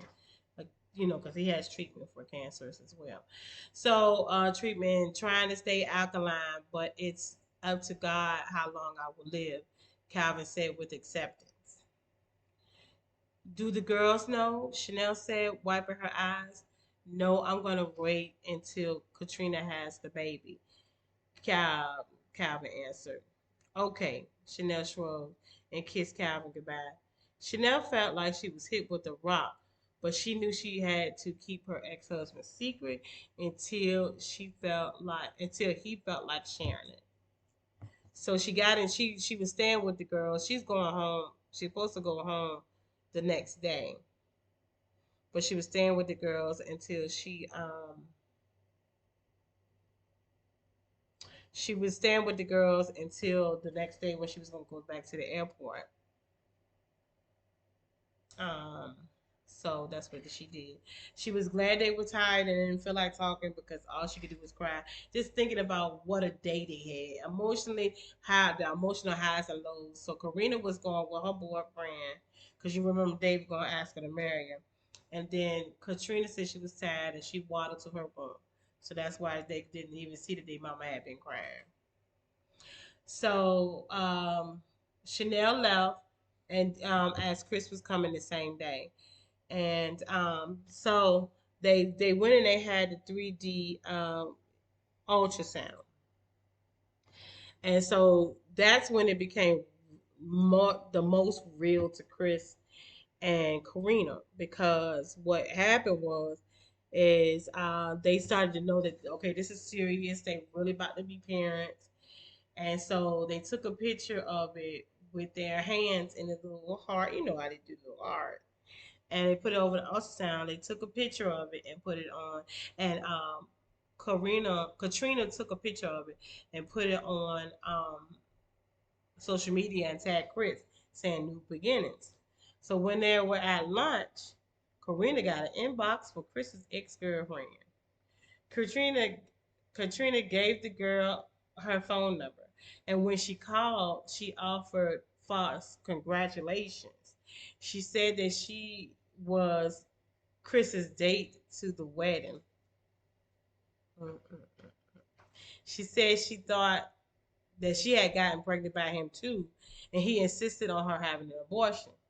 She said that he told her about the baby and that she felt like Katrina was trying to trap him. But remember, Katrina had already felt like that's how he felt. Mm. Katrina was crying and was devastated, but she kept listening. Before she hung up with the girl, she told her that she would that the girl told her that she'd just be his baby mama because he's not getting married. She came back into the restaurant because she was outside talking to this girl, got her keys, and walked out. Now this time he don't know what's wrong with her. He don't know she got the little message from his ex girlfriend and all that kind of stuff. Chris quickly paid the bill and ran out behind Katrina. He was like, "What's wrong, Trina?" He tried to grab her hands, and she was like, "Get off me, Chris." She yanked away and got in her car. He got into the car and they sped out. Chris kept asking her what was wrong, but she would not answer until they got to her house. Was Joy the one that you was on live with, giving that gave you the lap dance? Katrina asked. What? No, I didn't even see her until the wedding. Chris answered. Right, because she was your date. Katrina looked at Chris. No, she was not my date.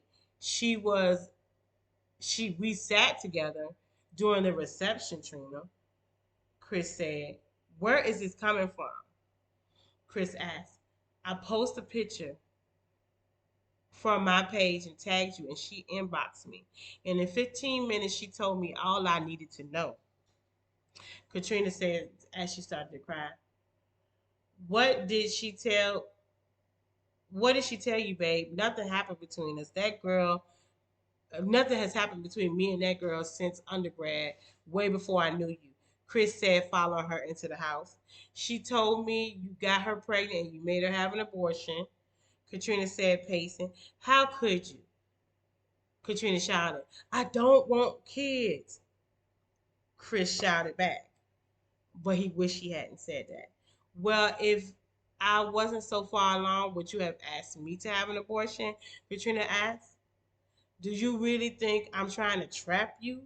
Katrina continued to look at him with tears. I love you too much to lie to you. He knew the truth would hurt the only woman he truly loved. Well, there you have it. You said we needed to talk. I'm so glad Joy started the conversation, but I'm ending it. Katrina said, I am not going to hold you back. Go live your life and do whatever makes you happy. I've I've been in this relationship for years, not knowing where it was going. Now I know. Please get your things and get out. I am done. That's what the baby said, announcing as she turned around, went to her room and locked the door. At the door before he left, he said, hurt people, hurt people. You get that? You ever heard that before? Hurt people, hurt people. hmm I'm damaged, Trina. I've always felt like you deserve better than me, but I loved you. I really do. I've been too scared to live without you, Chris said through the Katrina's locked door. I will give you the space. I said, I said I would do right by you and the baby, and I will. I'm sorry, Trina, for all of this. Chris said as he grabbed his suitcase and went to wait for his Uber outside. Chris called Katrina and told him what happened. Katrina went to the store and bought her twins' favorite snacks and went home to comfort her. How could he do this to me? Katrina said through tears and a mouth full of food. I don't know, Trina, but somehow I don't think he's a bad dude. I think he needs more time to process everything. Sometimes it's hard. As hard as it is, we have to put ourselves in other people's shoes. Why didn't you why didn't you know that you was pregnant until you was almost 6 months? I mean almost 7 months. To be honest, I'm sure all of us have thought that a time or two, Karina said, being honest. I didn't know I was pregnant. Sometimes I felt sick. I mean, I was throwing up that big stack. I had threw up a big snack, which prompted me to scale back on meat. The thing I thought was gas pain was truly the baby moving. And I had the IUD that was in place. I didn't think about anything else. Between exams, papers, projects, clinicals, I just didn't think, I just didn't make me a priority, so I didn't know. If you love him and you know he's a good man, don't give up on him, Karina said, cleaning up the pity potty. I need some time to breathe, so I will give him space too, Katrina said, slouched down on the bed, blocking Chris on everything. Do what's best for you and my nephew, Katrina said as she kissed her twin on the top of her head and left the room. As Chanel was on her way to the airport, she Googled her father's name, surprised to see that there were two Benjamin Phillips around her mom's age. One was white and the other one was black, closer to her mother's age. He was an attorney in Rockcrest, Georgia. On the Uber ride, she searched all the articles she could find on him. He was married for 40 years with his two and has two daughters. Curiosity got the best of Chanel, so she called his office. His secretary answered and said that he would be in the office shortly, but was leaving early. She made an appointment to see him. She asked the driver if she could change her destination. He agreed. She changed it and called her assistant to see if she could change the plane ticket. He texted her within 5 minutes and said he had a 5 a.m. red eye nonstop reservation. So she said, told him to book that. And then she called Mark. Lord, look at what she got to tell Mark. Hey, babe, you on your way to the airport? That's what he thought. No, my love. There's been a slight change of plans, Chanel said. I think I found my birth father, Chanel added tearfully. Chanel, you going to meet him today? Mark said, worried. Yes, at his office. At his office, Chanel admitted. So when are you coming home? You know I'm headed to San Diego in the morning for a couple of weeks, Mark reminded his wife. I know, honey, but I was able to change my flight to an early nonstop, and I'll be there no later than 7 a.m., Chanel told her husband. I wish you wouldn't go by yourself, but since you're there, be careful.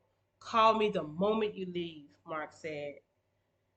I will. I love you, Chanel said as she paid the driver extra for her time.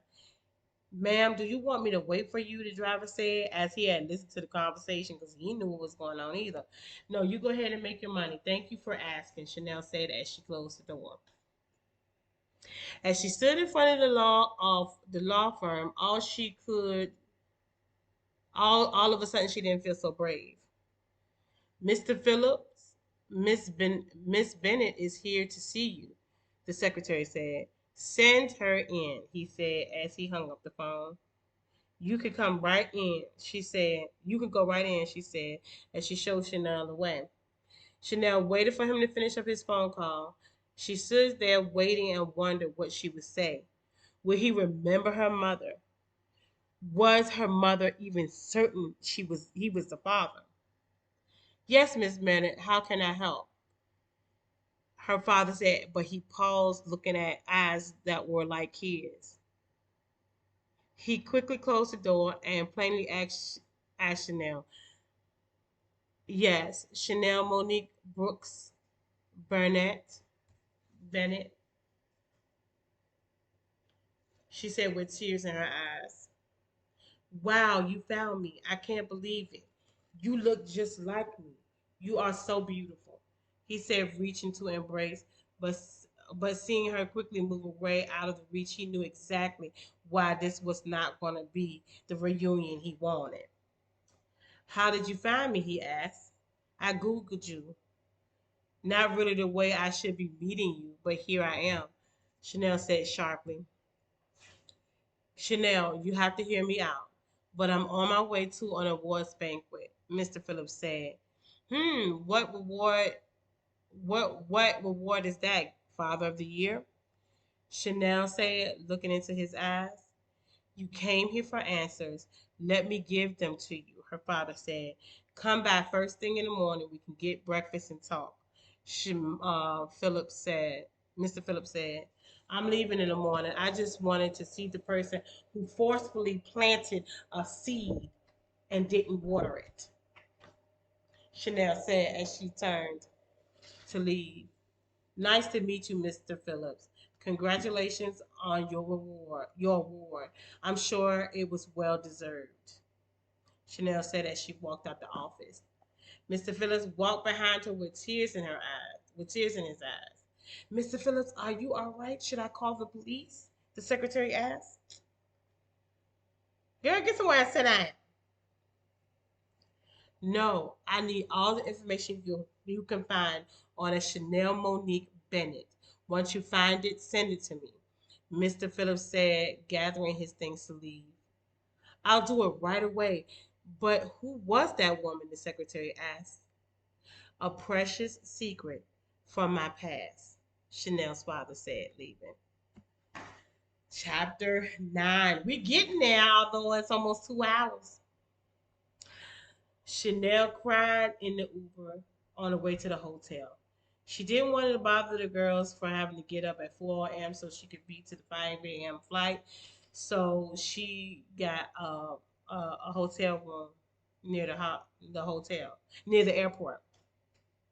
Her husband had been texting and calling her. The girls did as well. She knew it was selfish, but she needed a moment to process. She texted them that she was okay and that she would explain everything. But it was not enough for her husband or her girls, so they called her on the group chat. Mama, you cannot do that. We thought you had been kidnapped, Karina said. I was so confused. Like, why was your location saying Rockcrest? I was about to call the police, Karina said. Sorry, girls. I had something else to do in Atlanta, and I knew I had to do this alone. Chanel explained. Mark was just listening while she caught the twins up on the story. Poor Grandma, Karina said, shedding tears. Mom, do you think that that's the part of her addiction? I mean, using drugs and alcohol as a coping mechanism? Karina asked Mom. Most likely that's why, Chanel said. So I went to see him. So you went to see him and punch him in the face? Katrina said, fuming. Yeah, why did you go see him? Karina asked. You guys know your father. I didn't have that opportunity. And growing up, it was hard. Mom had so many men coming and going, and we used to call them uncle, but never knew our fathers, Chanel said sadly. The one man that stayed the longest was broke but resourceful. I remember one time I remember he was a janitor, and when our water was cut off one time, he brought buckets of water home every day. We appreciated it, but it was also embarrassing because the kids in the neighborhood used to ask what they would do with all that water, Chanel remembered. I just told him that we were saving for a pool, Chanel said as everyone laughed. So what happened at the office, babe? Mark said eagerly. So it seems as though my father has definitely turned his life around. He's an attorney, a prominent person in the black community. He is on the board of trustees for the city of Rockcrest. He it is it was his idea to turn Rockcrest into a black Wall Street. He has a wife of 40 years and two daughters. He was on his way to a was baker when I came in, Chanel said. It's not much else to say. I didn't give him much time. I just wanted to see his face. I look a lot like him though, Chanel said as she started to tear up. I don't ever need to see him again. I just wanted to see the other side of me, Chanel said sadly. I hope you receive some closure from this, Mom, Karina said. I know it must be hard not to know your father, Katrina said. She couldn't help but hope that her own children would not have to go through this. She only could hope. Katrina was saying she could only hope that she hopes that her child does not have to go through that. Well, it's his loss, Mark said, because he has a beautiful daughter and grandchildren he will never see, Mark said. Well, it's been a long day. I have to get up early for the early flight, Chanel said as she ended the conversation. It took forever to get home. It felt like it took forever to get home, but it was a straight fight. But by 6:45, she was in the arms of her husband, catering to him. You and MJ come down this weekend. I need to see more of you, Mark said, holding his wife. Okay, Mark, MJ is out of school Friday, so we will drive down, Chanel said, kissing her husband goodbye as he got into the Uber. Chanel cooked MJ breakfast and then called him down. Mom, MJ said, almost picking his mom up with a big hug. Well, hello to you too, kid, Chanel said, laughing. They talked and ate breakfast. As MJ was getting dressed, Chanel was cleaning the kitchen. The phone rang. Mrs. Burnett, there is a Benjamin Phillips that says he's your father at the gate. So Benjamin went to the award ceremony. I told you ain't nobody broke. Ain't nobody broke. Okay, everybody living good. Um, so he was at the gate. Should I give him access? The security guard said asked. After a few moments of shock, she said yes. She went outside to wait for him. Hello, Chanel, Mr. Phillips said. What the hell are you doing at my home and how did you find me? Chanel snapped. The same way you found me, Mr. Phillips answered. Mom, who is this? MJ said, looking at the strange man. Hi, my name is Benji. What's yours? Mr. Phillips said. MJ, go ahead and walk to the bus stop. Okay? I promise I will pick you up after school, Chanel said as she kissed her son and watched him walk to the bus stop. She showed she showed her father into the sitting room. Would you like coffee or water, Mr. Phillips? Chanel said, trying to be hospitable. Because she was really shocked. I mean, he literally got on a plane and came all the way to California after her. May I have some water, please? Her father answered. Why are you here? Chanel said, putting the water down next to him. We need to talk to Chanel. There is so much you need to know, Mr. Phillips said, taking a sip of water. What else do I need to know? You raped my mother and you left her with a baby to raise while you went on with your life, Chanel said as tears rolled down her eyes from every corner of her eye, every part of her eye. Chanel said, Chanel, it was not my decision not to be in your life. Your mother and family made sure it didn't happen, Mr. Phillips said. You think you raped my mother? Was you supposed to give her, was she supposed to give her daughter over to a monster? Look, finding you was a mistake. I am sorry to have disrupted your nice life, but we have nothing else to talk about. Order your Uber and get out of my house, Chanel said, snatching the water bottle and throwing it in the trash. If you will give me 10 more if you will give me 10 more minutes, I will do that, Phillips said. As a child, my parents were foster parents. I met your mother through one of the foster children. I was a star athlete in a football team, and girls used to follow behind me. Your mother was one of them. But I used to brush it off because I was in 12th grade and she was in ninth grade. I was 17 years old with an ego that was out of control. My ego was overinflated. So when your mother said no, I got mad. After it was over, I sat in the bathroom at least an hour. I was so regretful. I didn't know what to do, Chanel's father said, crying. When I finally came out of the bathroom, Vanessa was still crying, rocking back and forth, wrapped up in a blanket. I told her that I was sorry and I would take her home. She was in the back of the car, and when I got to her street, she jumped out and ran. After it happened, my foster sister told my parents. They sent her back to social services, cussing. I became suicidal because of the guilt. So my parents sent me out of town to a psych facility. When your uncle found me, he made it very clear that I was to stay away from you. When he held you over me after they beat me up, even through swollen eyes, I saw you, and it made me want to live and become a better man. I knew I couldn't stay away, Mrs. Mr. Phillips said with a face full of tears. You couldn't? Man, I didn't lay eyes on you until yesterday, and I'm almost 50. Chanel cut her father off. That's not true. The private school you went to, we paid for. I would come to your programs. I would watch you dance, play the cello, and sing. I used to go to Mosley Park's after school program, and I watched you and your friends play there. Your mother saw me one day and moved you. When I found out what program you had moved to, my family sponsored the building. Chanel, when my wife and I were engaged, I found you all. I begged your mother to give you to us. I saw that she was having a hard time, and she said no, Mr. Phillips said. So you just left me? My mother was a junkie and abusive.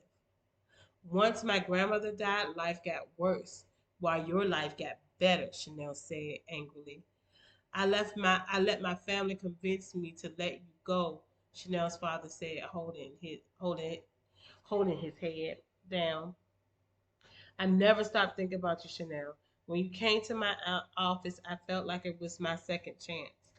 It was a horrible decision I made to violate your mother the way I did.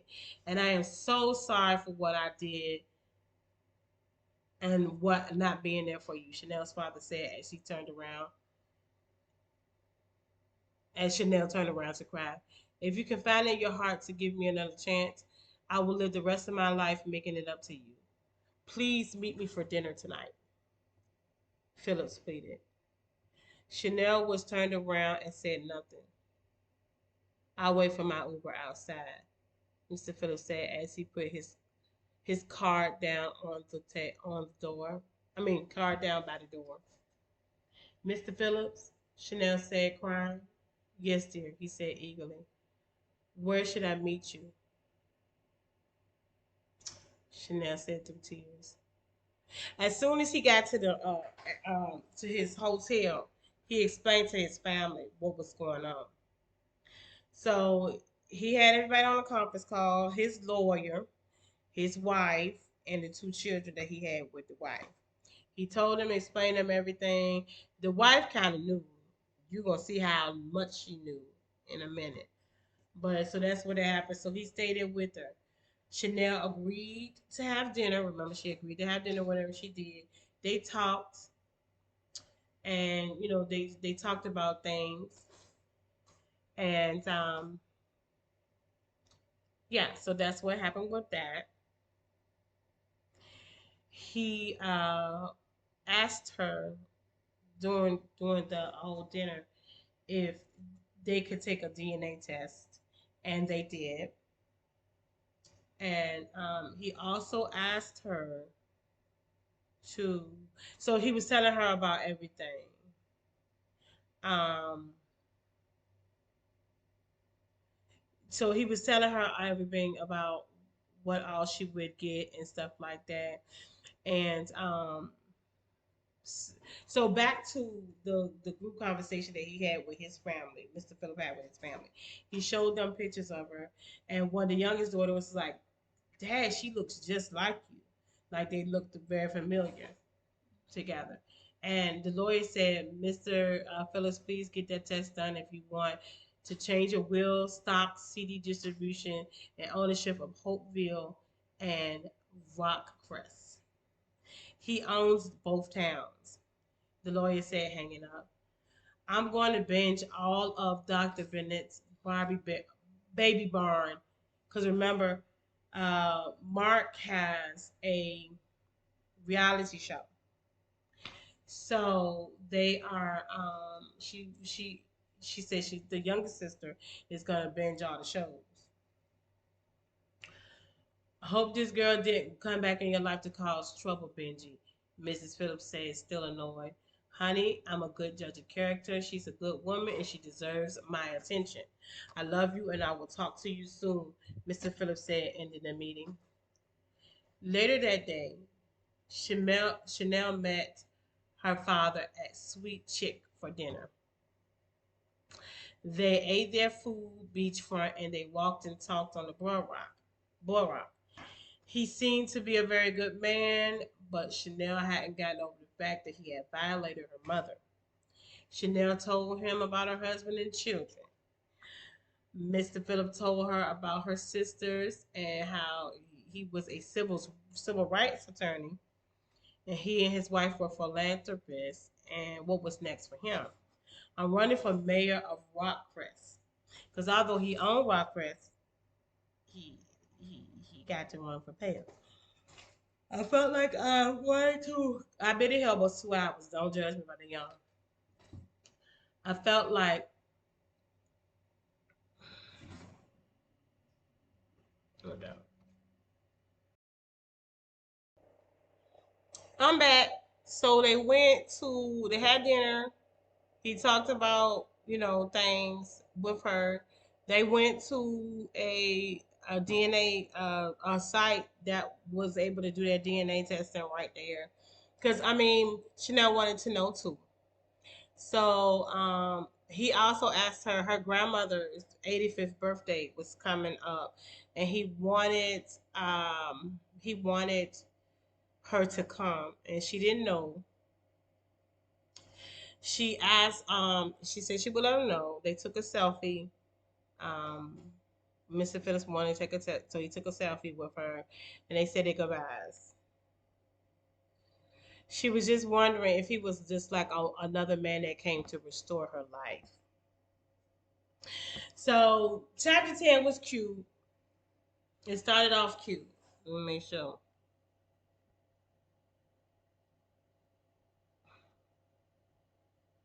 It started off cute. Okay. I'm just gonna let y'all know it's gonna get ugly.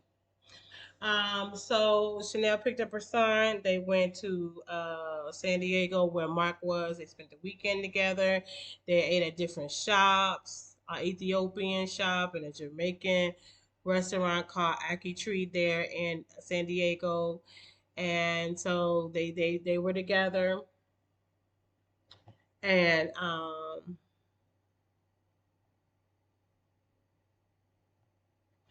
so they talking about the situation, like how he came. Chanel explains to her husband how he came to the house, and and talking about how much of a good conversation they had. And Mark was honest with his feelings. He was like, "I don't know how to feel about this. I've never been really close to your mom, but that doesn't. But I don't think we should allow a rapist into our lives. I know I just believe in redemption. When Calvin and I were going through our divorce, I was constantly praying for a heart that could forgive. He's not the only one that caused me grief. My mother and her side of the family were drug dealers, drug addicts, and prostitutes. My father paid for private school, the private school I went to, which was the best part of my childhood. I always wondered why my brother and sister didn't go to school with me. My clothes, my toys, my supplies, even a computer we had came from we thought came from school, came from him. Also, when I was in high school, there was a school that there was a school in Pennsylvania that I got a full scholarship from, and that was also something he did. So so anyway, they kept smiling. My she had some memories of the people that helped her on her mother's side. My uncle would come around sometimes and give money. The last time I saw him, he before he went to jail, he gave me two shoe boxes of $20 bills. He told me to keep them under the bed and to not let the mother know. Chanel recalled as she was tearing up. When my mother would be gone for weeks, we always had food, clean clothes, and bills were paid. Weekly, my brother got his hair cut, and me and my sister got our hair done. The money lasted over a year, and then I got a job at Taco Bell right on my 16th birthday. Chanel told Mark. You really had to grow up fast, Mark said. Yes, I did. My sister and brother were my first children, and I was glad to go away to college. My brother and sister thought I had abandoned them, but I had to start picking me first, she said. My sister to this day won't speak to me because she blames me and mom for our brother's death. Between my absence and my mother's addiction, he turned to the streets, Chanel said. So Mark finally asked her if she going to the party, her grandmother's party. And she said she felt like she needed to go, like she wanted to meet her. And besides, her younger sister had already followed her on all the socials, so she really wanted to meet her too. So um, she had made up her mind that she probably would go. So Mr. Philip Melt got back to Atlanta, talked to his daughters, explained everything, and then talked about they took the DNA test. And the youngest daughter was like, "Dad, this is your daughter. She stole your face," because they looked alike, and that's what she said. So they all got together.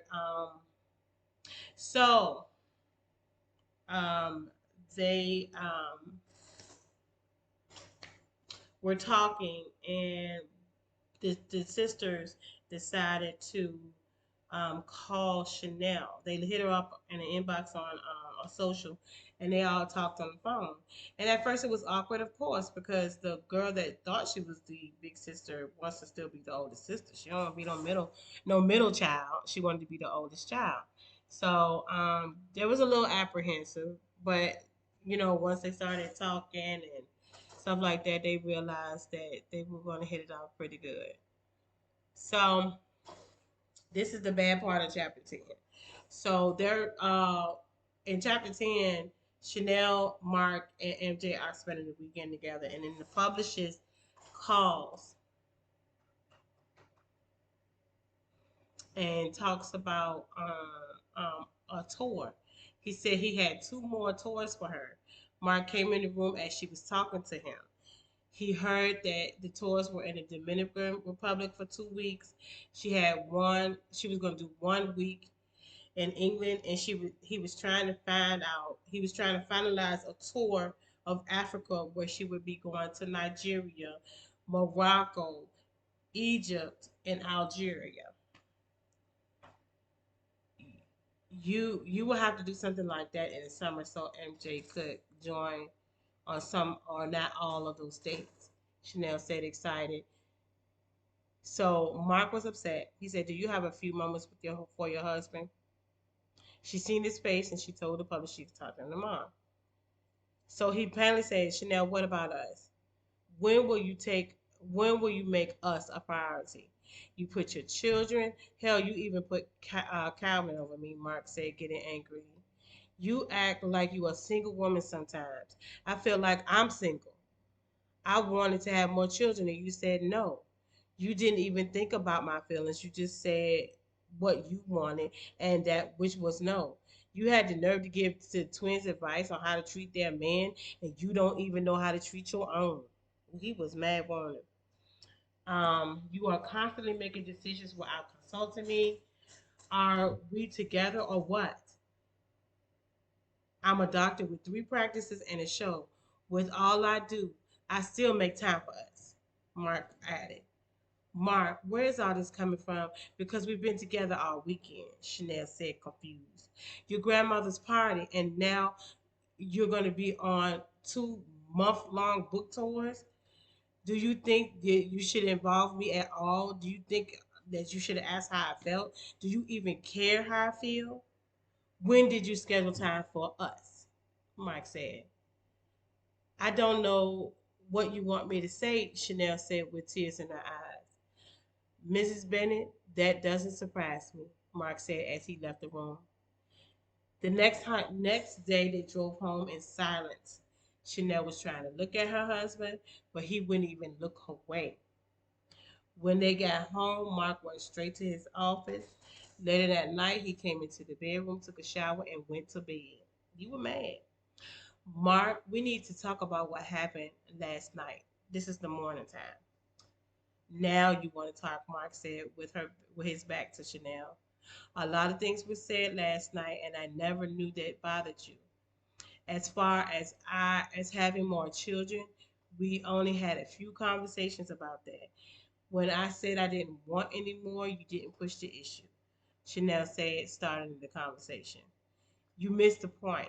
Whenever I make a decision, I always involve you in the process. When you make decisions, you let me know as an overthought. Chanel, we are married, and I don't feel like I'm your first priority, but you are mine, Mark said, turning to look at her. Chanel looked back at her husband and said, of course you are my priority. Prove it, Chanel. Let's have another baby. Mark said, trying to prove a point. Mark, I'm almost 50 years old and I'm about to be a grandmother. Chanel said, see, but I'm your priority. You didn't even think about it.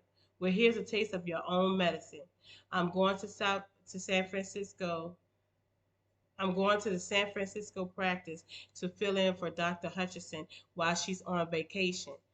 I heard while you're on the phone, your sisters have decided that you had. I heard while you was on the phone that you had decided to go to your grandmother's party. So I guess I will see you when I see you. Calvin said as she turned around to turn the light back off and to go to sleep. Chanel didn't know what was going on, but she knew her marriage was in trouble. Some of that trouble was waiting for him in San Francisco. Mhm. Chapter 11. Mark didn't like the way things he left. Mm-mm. Mark didn't like the way he left things with Chanel. He wanted to feel needed and appreciated. He went to his hotel room and text Chanel to let her know. Then he went to his office to see some patients. The TV crew managed to get a few shots in as well. It was a busy day, and it's just what Mark needed to take his mind off of the fact that his marriage was in trouble. Speaking of marriage being in trouble, Tamika, the office admin, came into the office. Dr. Bennett, that's all the patients for today, she announced. Okay, Mika, you guys head out. I got some orders to write and some patients to call back, Mark said, not even looking up. Dr. Bennett, I know Mrs. Bennett is probably waiting on you, Tamika said, being nosy. Mm. Chanel Chanel didn't come this time, Mark said sadly. Why wow wow, Dr. Bennett. Well, I was going to grab something to eat at Auntie April's Kitchen and Waffles. Would you like to come? Tamika offered. Mm-mm-mm. That is sweet of you, but I really need to finish up here. Thank you. Have a good night, Mark said. Okay, well, you owe me a rain check, Doc, Tamika said, leaving. You ain't sleek, Mick. You ain't sleek, Mika. One nurse said, "Yeah, you do know that crush got on Dr. Burnett ain't going nowhere. He's married." Another nurse tried to reorient Tamika. Well, she's always leaving him alone. If I had a man like that, I would always be by his side, Tamika said, daydreaming about Mark. Well, he's not your man, one nurse said, as the both nurses laughed as they all got into the Uber to share to go to the as they all got into the Uber to go to the restaurant that they was talking about. Not yet. If Chanel doesn't know how to treat that king, I'll show her, Tamika said. She ordered takeoff to be delivered to Mark and got into her car. Yes, ladies, I'm going to give him everything he misses at home, Tamika told her dinner companions. Mark made sure to check in at home. He wasn't angry anymore. He was more so hurt and felt insecure as a man. His conversations with Chanel were short and forced on both sides. They both knew something had to be done. Mark asked Chanel to come to San Francisco before going to Atlanta, but she couldn't bring herself to do it. She knew that most of what he said was true, but it was not what he said, it was his delivery that she had the problem with. Tamika overheard the conversation between Mark and Chanel. She knew that there was trouble in paradise. Look at my man. I'm going in, she said, smiling. Dr. Burnett, is everything okay? Tamika said innocently. Yeah, I'm okay. Mark said, unable to convince her. No, you're not, Tamika said as she came behind her boss and started massaging his shoulders. She need her tail beat. You are so tense, like the weight of the world is on your shoulders. If you ever want someone to talk to about anything, just let me know. Look at this cleanup woman. I can be your listening ear and your sounding board. Mm. Tamika Shield, he don't need you. Thank you, Mika, for the gesture, but I'm fine. I'll see you next week, he said, standing up, giving her back her hands, touching on that lady man. Mark said, stand, oh, I said that. What are you and your family up to this weekend? Tamika said, already knowing the answer. I will be watching some baseball and playing golf. Chanel and MJ will be in Atlanta. Mark said, oh no. Well, let me treat you to dinner. Oh no, well, let me treat you to dinner. It's a new restaurant I want to try called Voodoo Love. Why would you even want to go to anyway? Voodoo Love. Tamika said, Mika, you have been treating me all week, Mark said. Then you treat me. Tamika responded, looking at Mark. Mark looked back at Tamika and said, why not?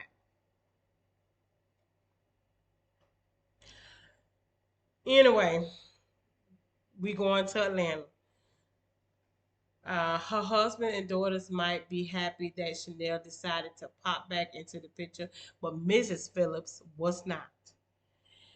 She liked she liked the facade that was created by her and Benji's grandmother.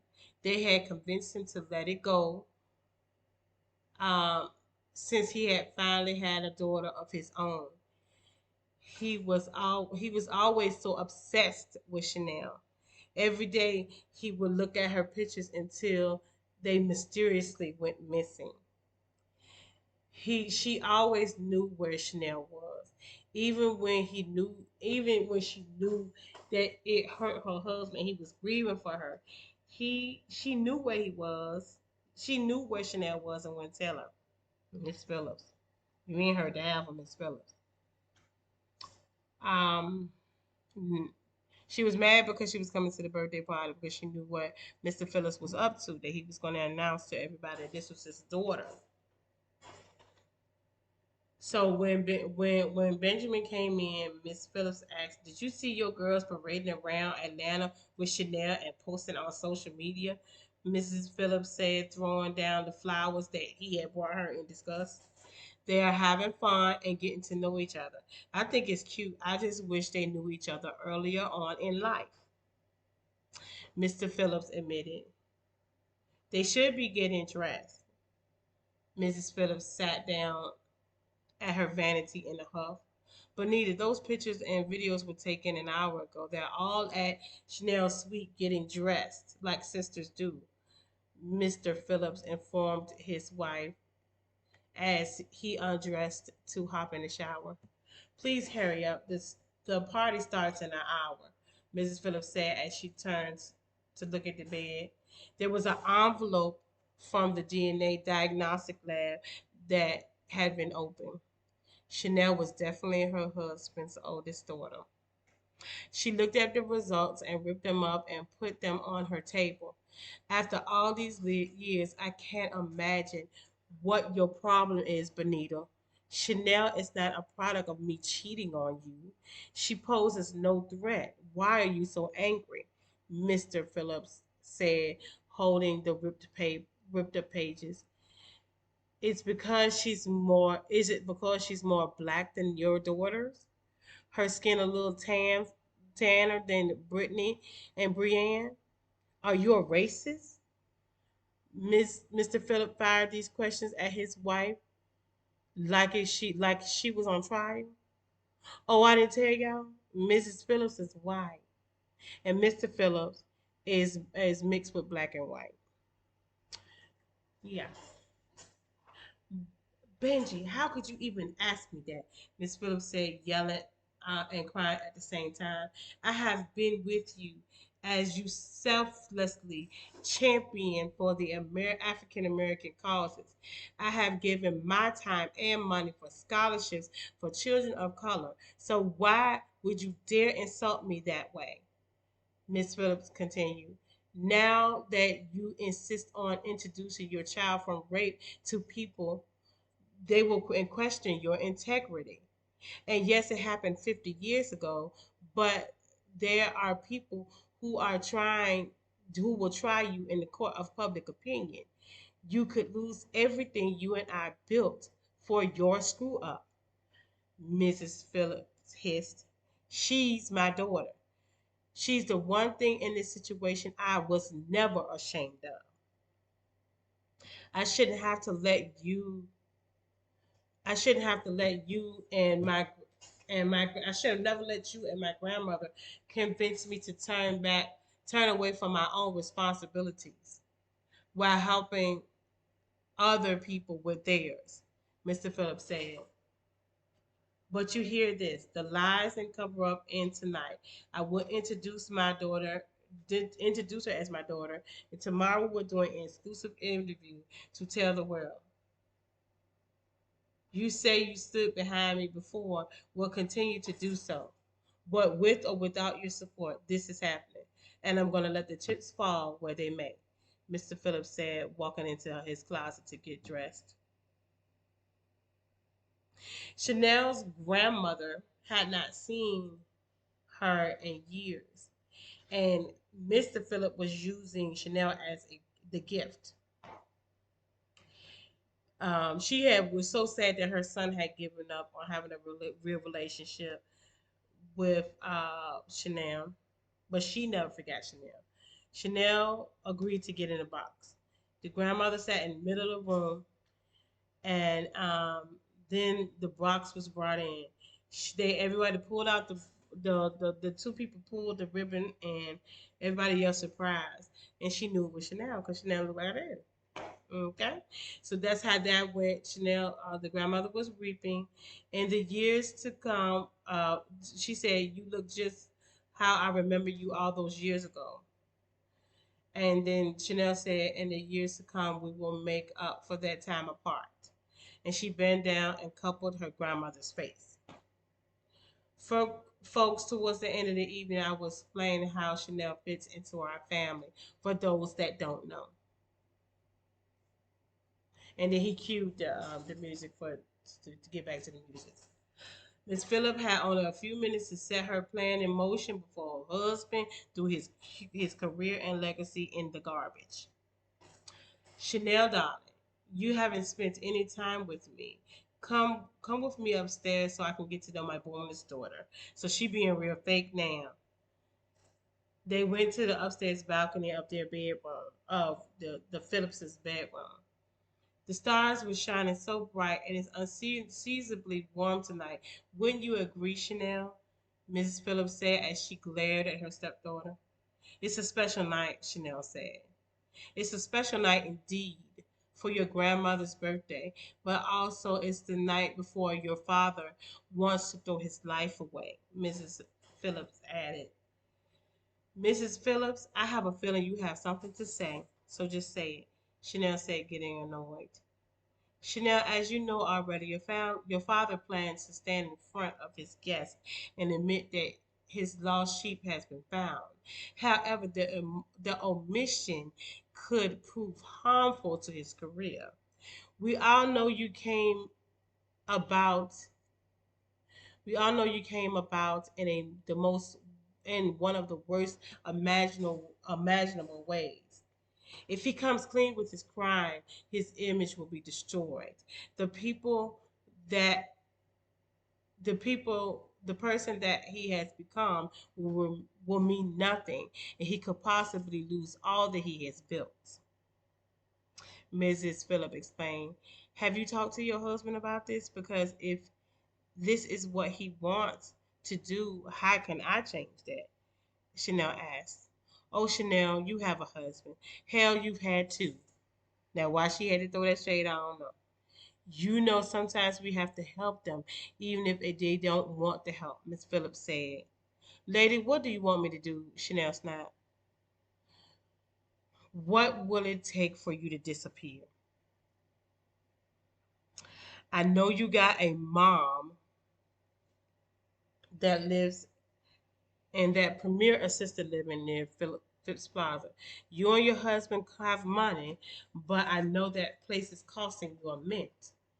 If you leave and tell your father and sisters that you want nothing to do with them, I will add a sizable payment to her account, Mrs. Phillips offered. You are too kind, Benita, but I cannot be bought like you bought my mother's salads years ago, Chanel said. Whatever are you talking about? Miss Phillips trying to act like she was shocked. Cut the crap, bitch. I said it. My mother told me the rest of the story. She told me that you and my great grandmother gave her $10,000 to put distance between me and my father. Admit it, you are jealous of my mother, Chanel said through clenched teeth. He was going to leave me for her. He wanted to come clean and help her raise you and the rest of her litter. No, she didn't call them litter. But I was the one who had made him, and I wasn't letting him go. I was disowned and disinherited by my family because I fell in love with Benji. I was not going to lose him to a black crackhead. Miss Phillips said that. Mm. I cannot believe you, Benita, Mr. Phillips said. He had been standing behind her listening to his wife's twisted confession. I always thought you had destroyed my pictures of Chanel, but you did so much more. How could you? Mr. Phillips said, looking at his wife through a different lens. Shut up, Benji. Do you really think your grandmother would have left you that money and land if you would have married Chanel's mother? Your grandma was flat out. Your grandmother said flat out that Vanessa was too dark for her family. She loved that Brienne and Brittany were light and bright like her, Mrs. Phillips said. That's enough, Benita. I cannot believe what I've heard, let alone process the level of deceit that you and my own grandmother concocted. But tonight is my mother's night, and that's what I'm focused on, Mr. Phillips said as he reached for Chanel's hand to bring her back to the party. Mr. Phillips introduced Chanel as his oldest daughter to the guests. Through applause, Mr. Phillips said that he was going to do an interview to give the full story. After the announcement, Chanel found her dad. Dad, I'm spent.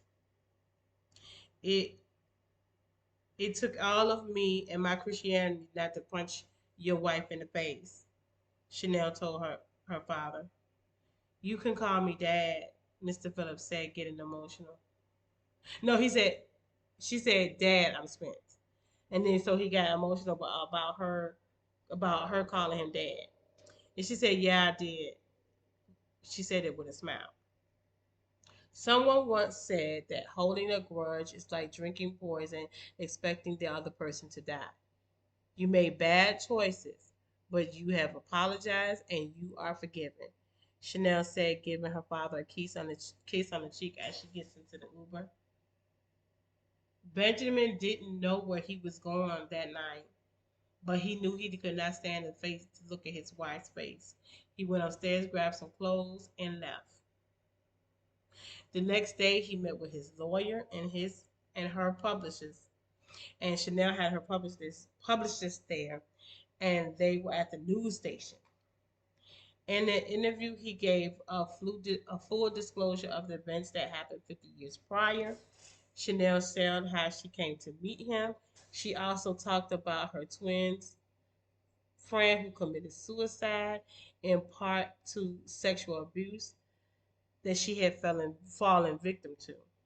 She mentions that her daughters and another friend had an organization called Carrie's Calls that that catered to survivors of suicide and victims of any form of child abuse. Mr. Phillip ended the interview saying that he loved the city of Rockcrest so much that whatever they wanted him to do with the mayoral race, he would do. After the interview, Chanel told her, after the interview, Chanel and her father had much. What do you think will happen? Chanel asked her father. I don't know, but I'm happy to be here with you. The only thing that will make me happier in this moment is to be able to ask your mother for forgiveness again. Mr. Phillips looked at Chanel. I will talk to her on the way to the airport tonight and see if I can arrange for you two to meet up.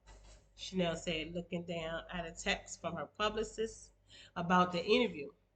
She clicked the link and shared it with her father. Most of the people commenting on the TV station's social media page was leaving positive comments about the story. He told the campaign director that he decided to stay in the race for mayor. Mr. Phillip rode with Chanel to a hotel to pick up her belongings and tagged along to see her off to the airport. I will call you when I get to LA, Chanel said as she hugged and kissed her father. Chanel didn't know what her father should do about his marriage, but she knew what she had to do with hers. When she got back to LA, she asked one of MJ's friend's parents to watch MJ while she surprised Mark in San Francisco. Mark will definitely be surprised.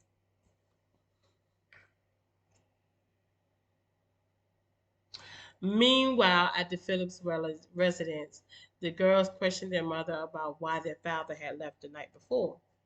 We had a disagreement, that's all. If you two would hurry up and settle down and get married, you would know that couples do that all the time, Mrs. Phillips said, getting defensive. Is it about Chanel, Mom? Brienne, which is the oldest one, said. Yes, it is about your precious old dear half sister, Mrs. Phillips said sarcastically. Your father took a huge risk today, and it could have gone very badly, she added. Why don't you tell your daughters what happened? Tell your daughters everything, Benita? Mr. Phillips said, coming into the conversation as he walked in the door. Oh, you can continue to be mad because I believe in self preservation, but you remember you brought this on yourself. You raped that girl and got her pregnant, Mrs. Phillips reminded her husband. You're right, Benita Phillips. It's all my fault. But it's not my fault that you are a liar and a racist. Mr. Phillips reminded his wife. Girls, your mother and your great grandmother concocted a plan to keep me away from Chanel and her mother. They bribed a person with a substance abuse problem. They gave her $10,000 to keep me away from my daughter. Mr. Phillips told the story. The daughters looked at their mother.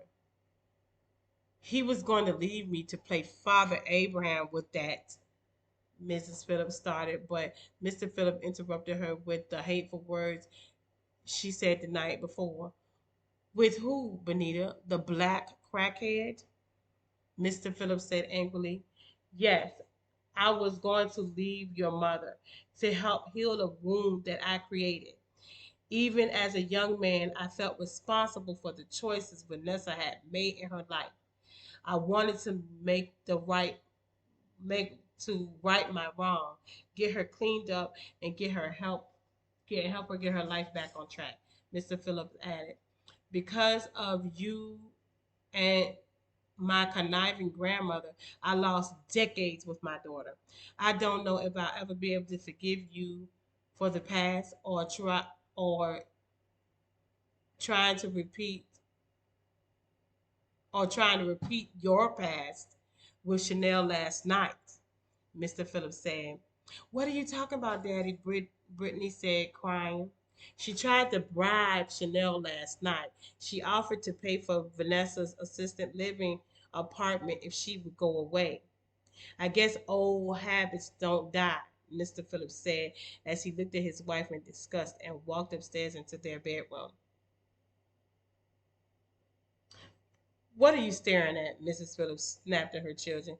If I hadn't done that, we if we hadn't done what we did, you all wouldn't be here, Miss Phillips said as she followed behind her husband. Drama. Mark and Tamika hung out the whole weekend. Restaurants, Napa Valley wine tasting, he being fresh. Golden Gate cruise and a Yosemite Park hiking trip. Mark was having fun with her. He never paid attention to her before, and it was nice to get to know one of his employees. Mm. By Sunday, Mark was in a world that he created in his mind. Hmm. It was almost like he and Tamika were dating. They were on a sunset cruise in South and San Francisco Bay, looking out at the Pacific Ocean when things turned inappropriate.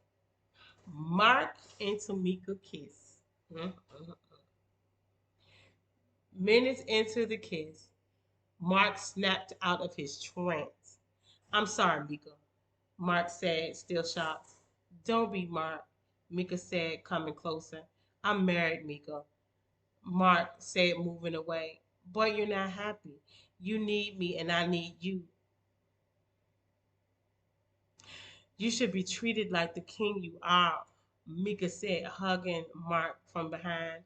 It was a mistake to confide in you about my marriage. And yes, we have hit a rough patch, but I'm completely in love with Chanel, Mark said, looking at Tamika. Then why are you here with me? Mika said, disappointed. Let's get you home, Mark said as the boat docked. As he watched Tamika get into her car and drive away, he felt so guilty. He had cheated on his wife and he felt like he led Tamika to believe that it's something that would never be. He went to his hotel and took a shower when his phone rang. Open the door, Chanel said. He was happy she was there, but sad for what happened. Hi, Chanel. Hey, baby, Mark said, showing her in. Chanel apologized for her part of the disconnect between them, and Mark apologized for his part. He tried to tell his wife what happened in the hours before, but love got in the way. It seemed that Mark and Chanel were back on track until she picked up the phone and read a text from Tamika while he was asleep. Chanel was going to get to the bottom of this, so she texted Tamika back and gave her the address to the hotel.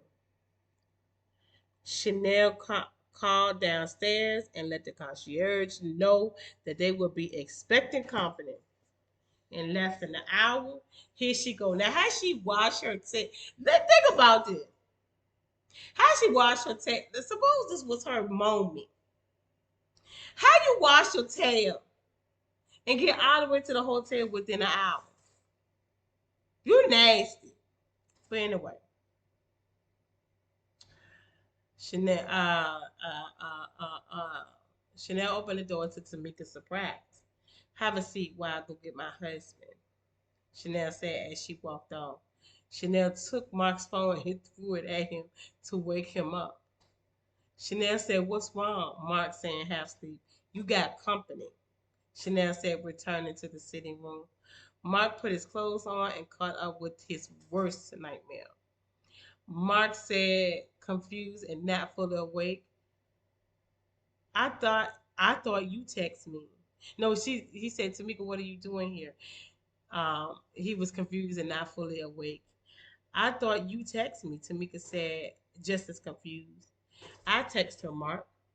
I just wanted us all to talk about the kids that she couldn't get off her mind. Chanel said, heating up. Chanel, baby, it was a mistake. I tried to tell you, Mark said. But what, Mark? You wanted your cake and eat it too? Chanel said, pushing her husband in the chest. Look, Chanel, I was here for your husband while you was around there acting like you was single. And this weekend, I made him feel more like a man than you ever will. Tamika said, folding her arms. So what are you, a cleanup woman? Chanel said, walking towards Tamika. Mark was sensing that things was about to get ugly. So he asked Tamika to leave as he was holding his wife. After she left, Chanel started packing her bags. And he asked her where she was going. And she said she won't stand it now. And while he wasn't trying to stop her, he said this to her. He said he hadn't felt like a man in a while. He felt like he was losing her to her ambition, her other children, and sometimes Calvin. I just wanted some attention, and Tamika was giving it to me, he said through tears. Almost immediately, I knew what was happening was wrong. That's why I stopped it.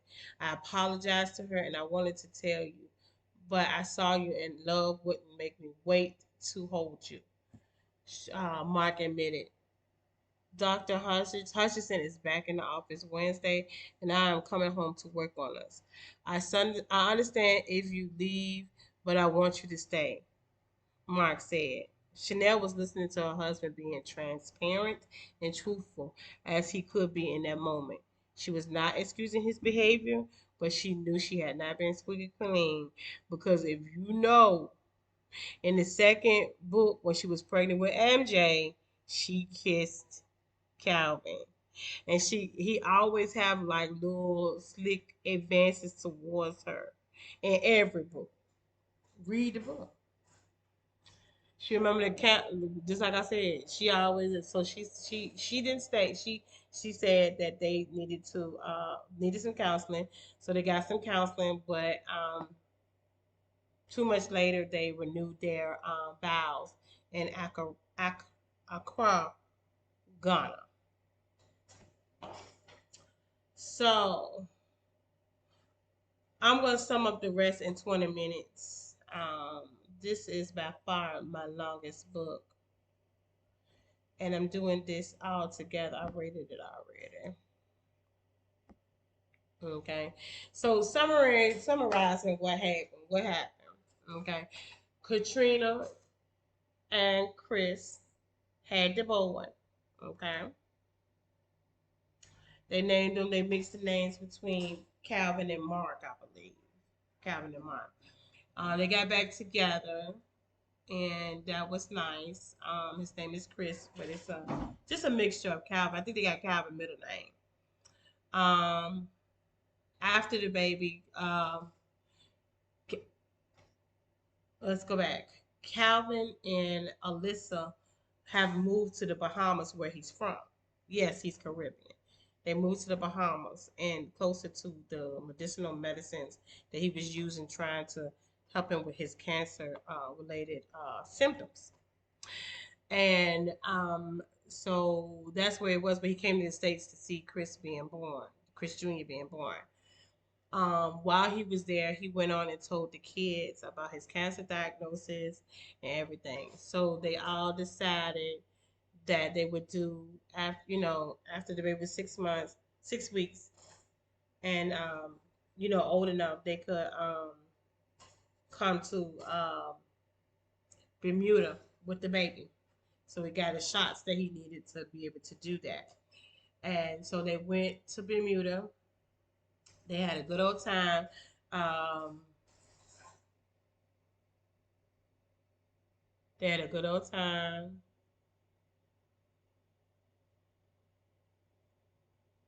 At the house.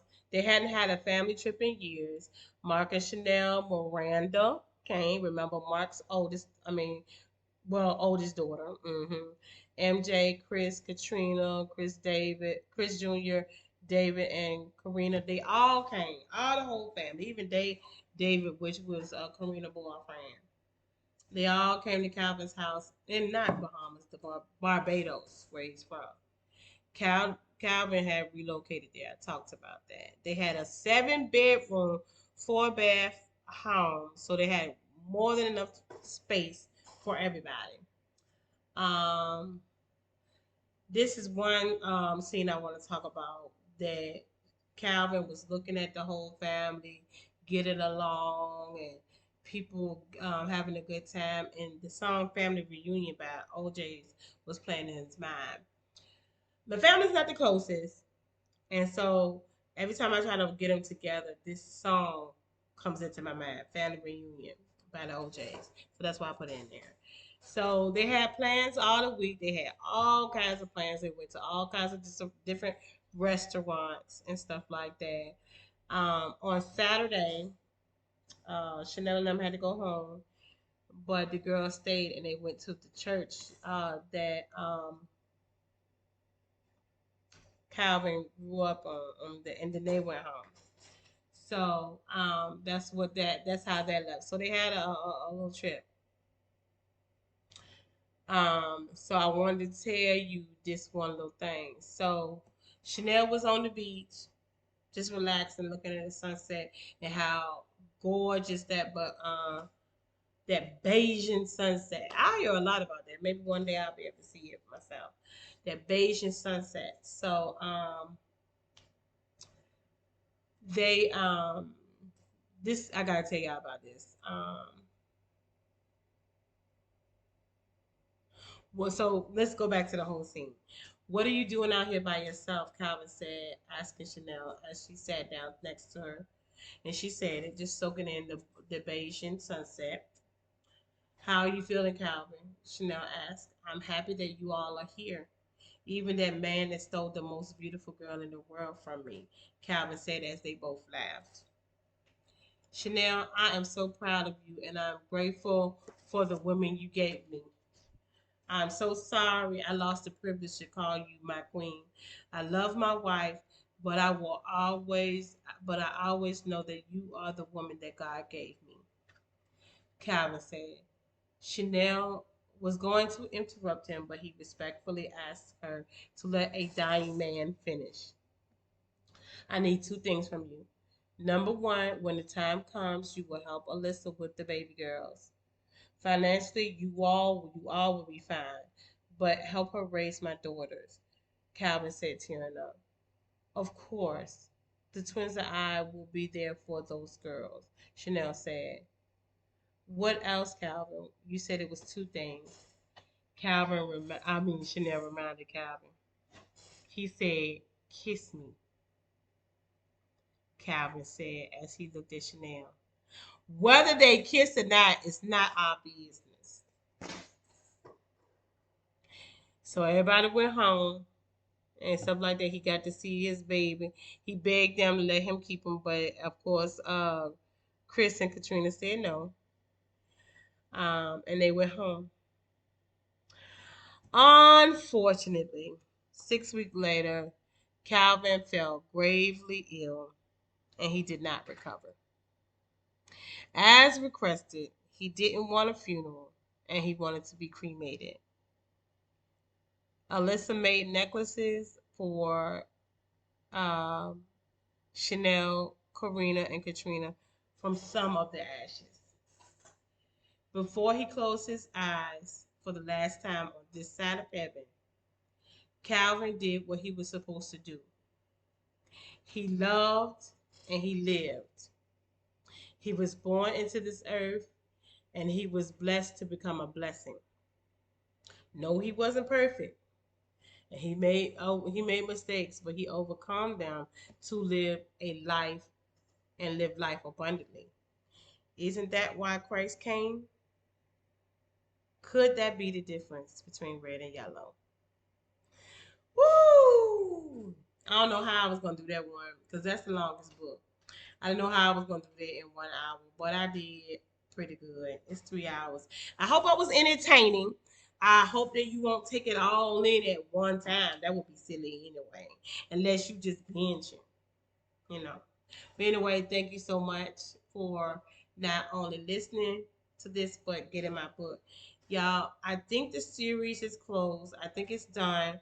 This last book was done in 2021, and it is over 2 years later, and the characters have not spoken to me. That doesn't mean they won't, but right now, for 2 years, they have not spoken to me. So I think it's done. But these are my books. I hope that you enjoyed this and look for more books coming out this year. I know I got at least one.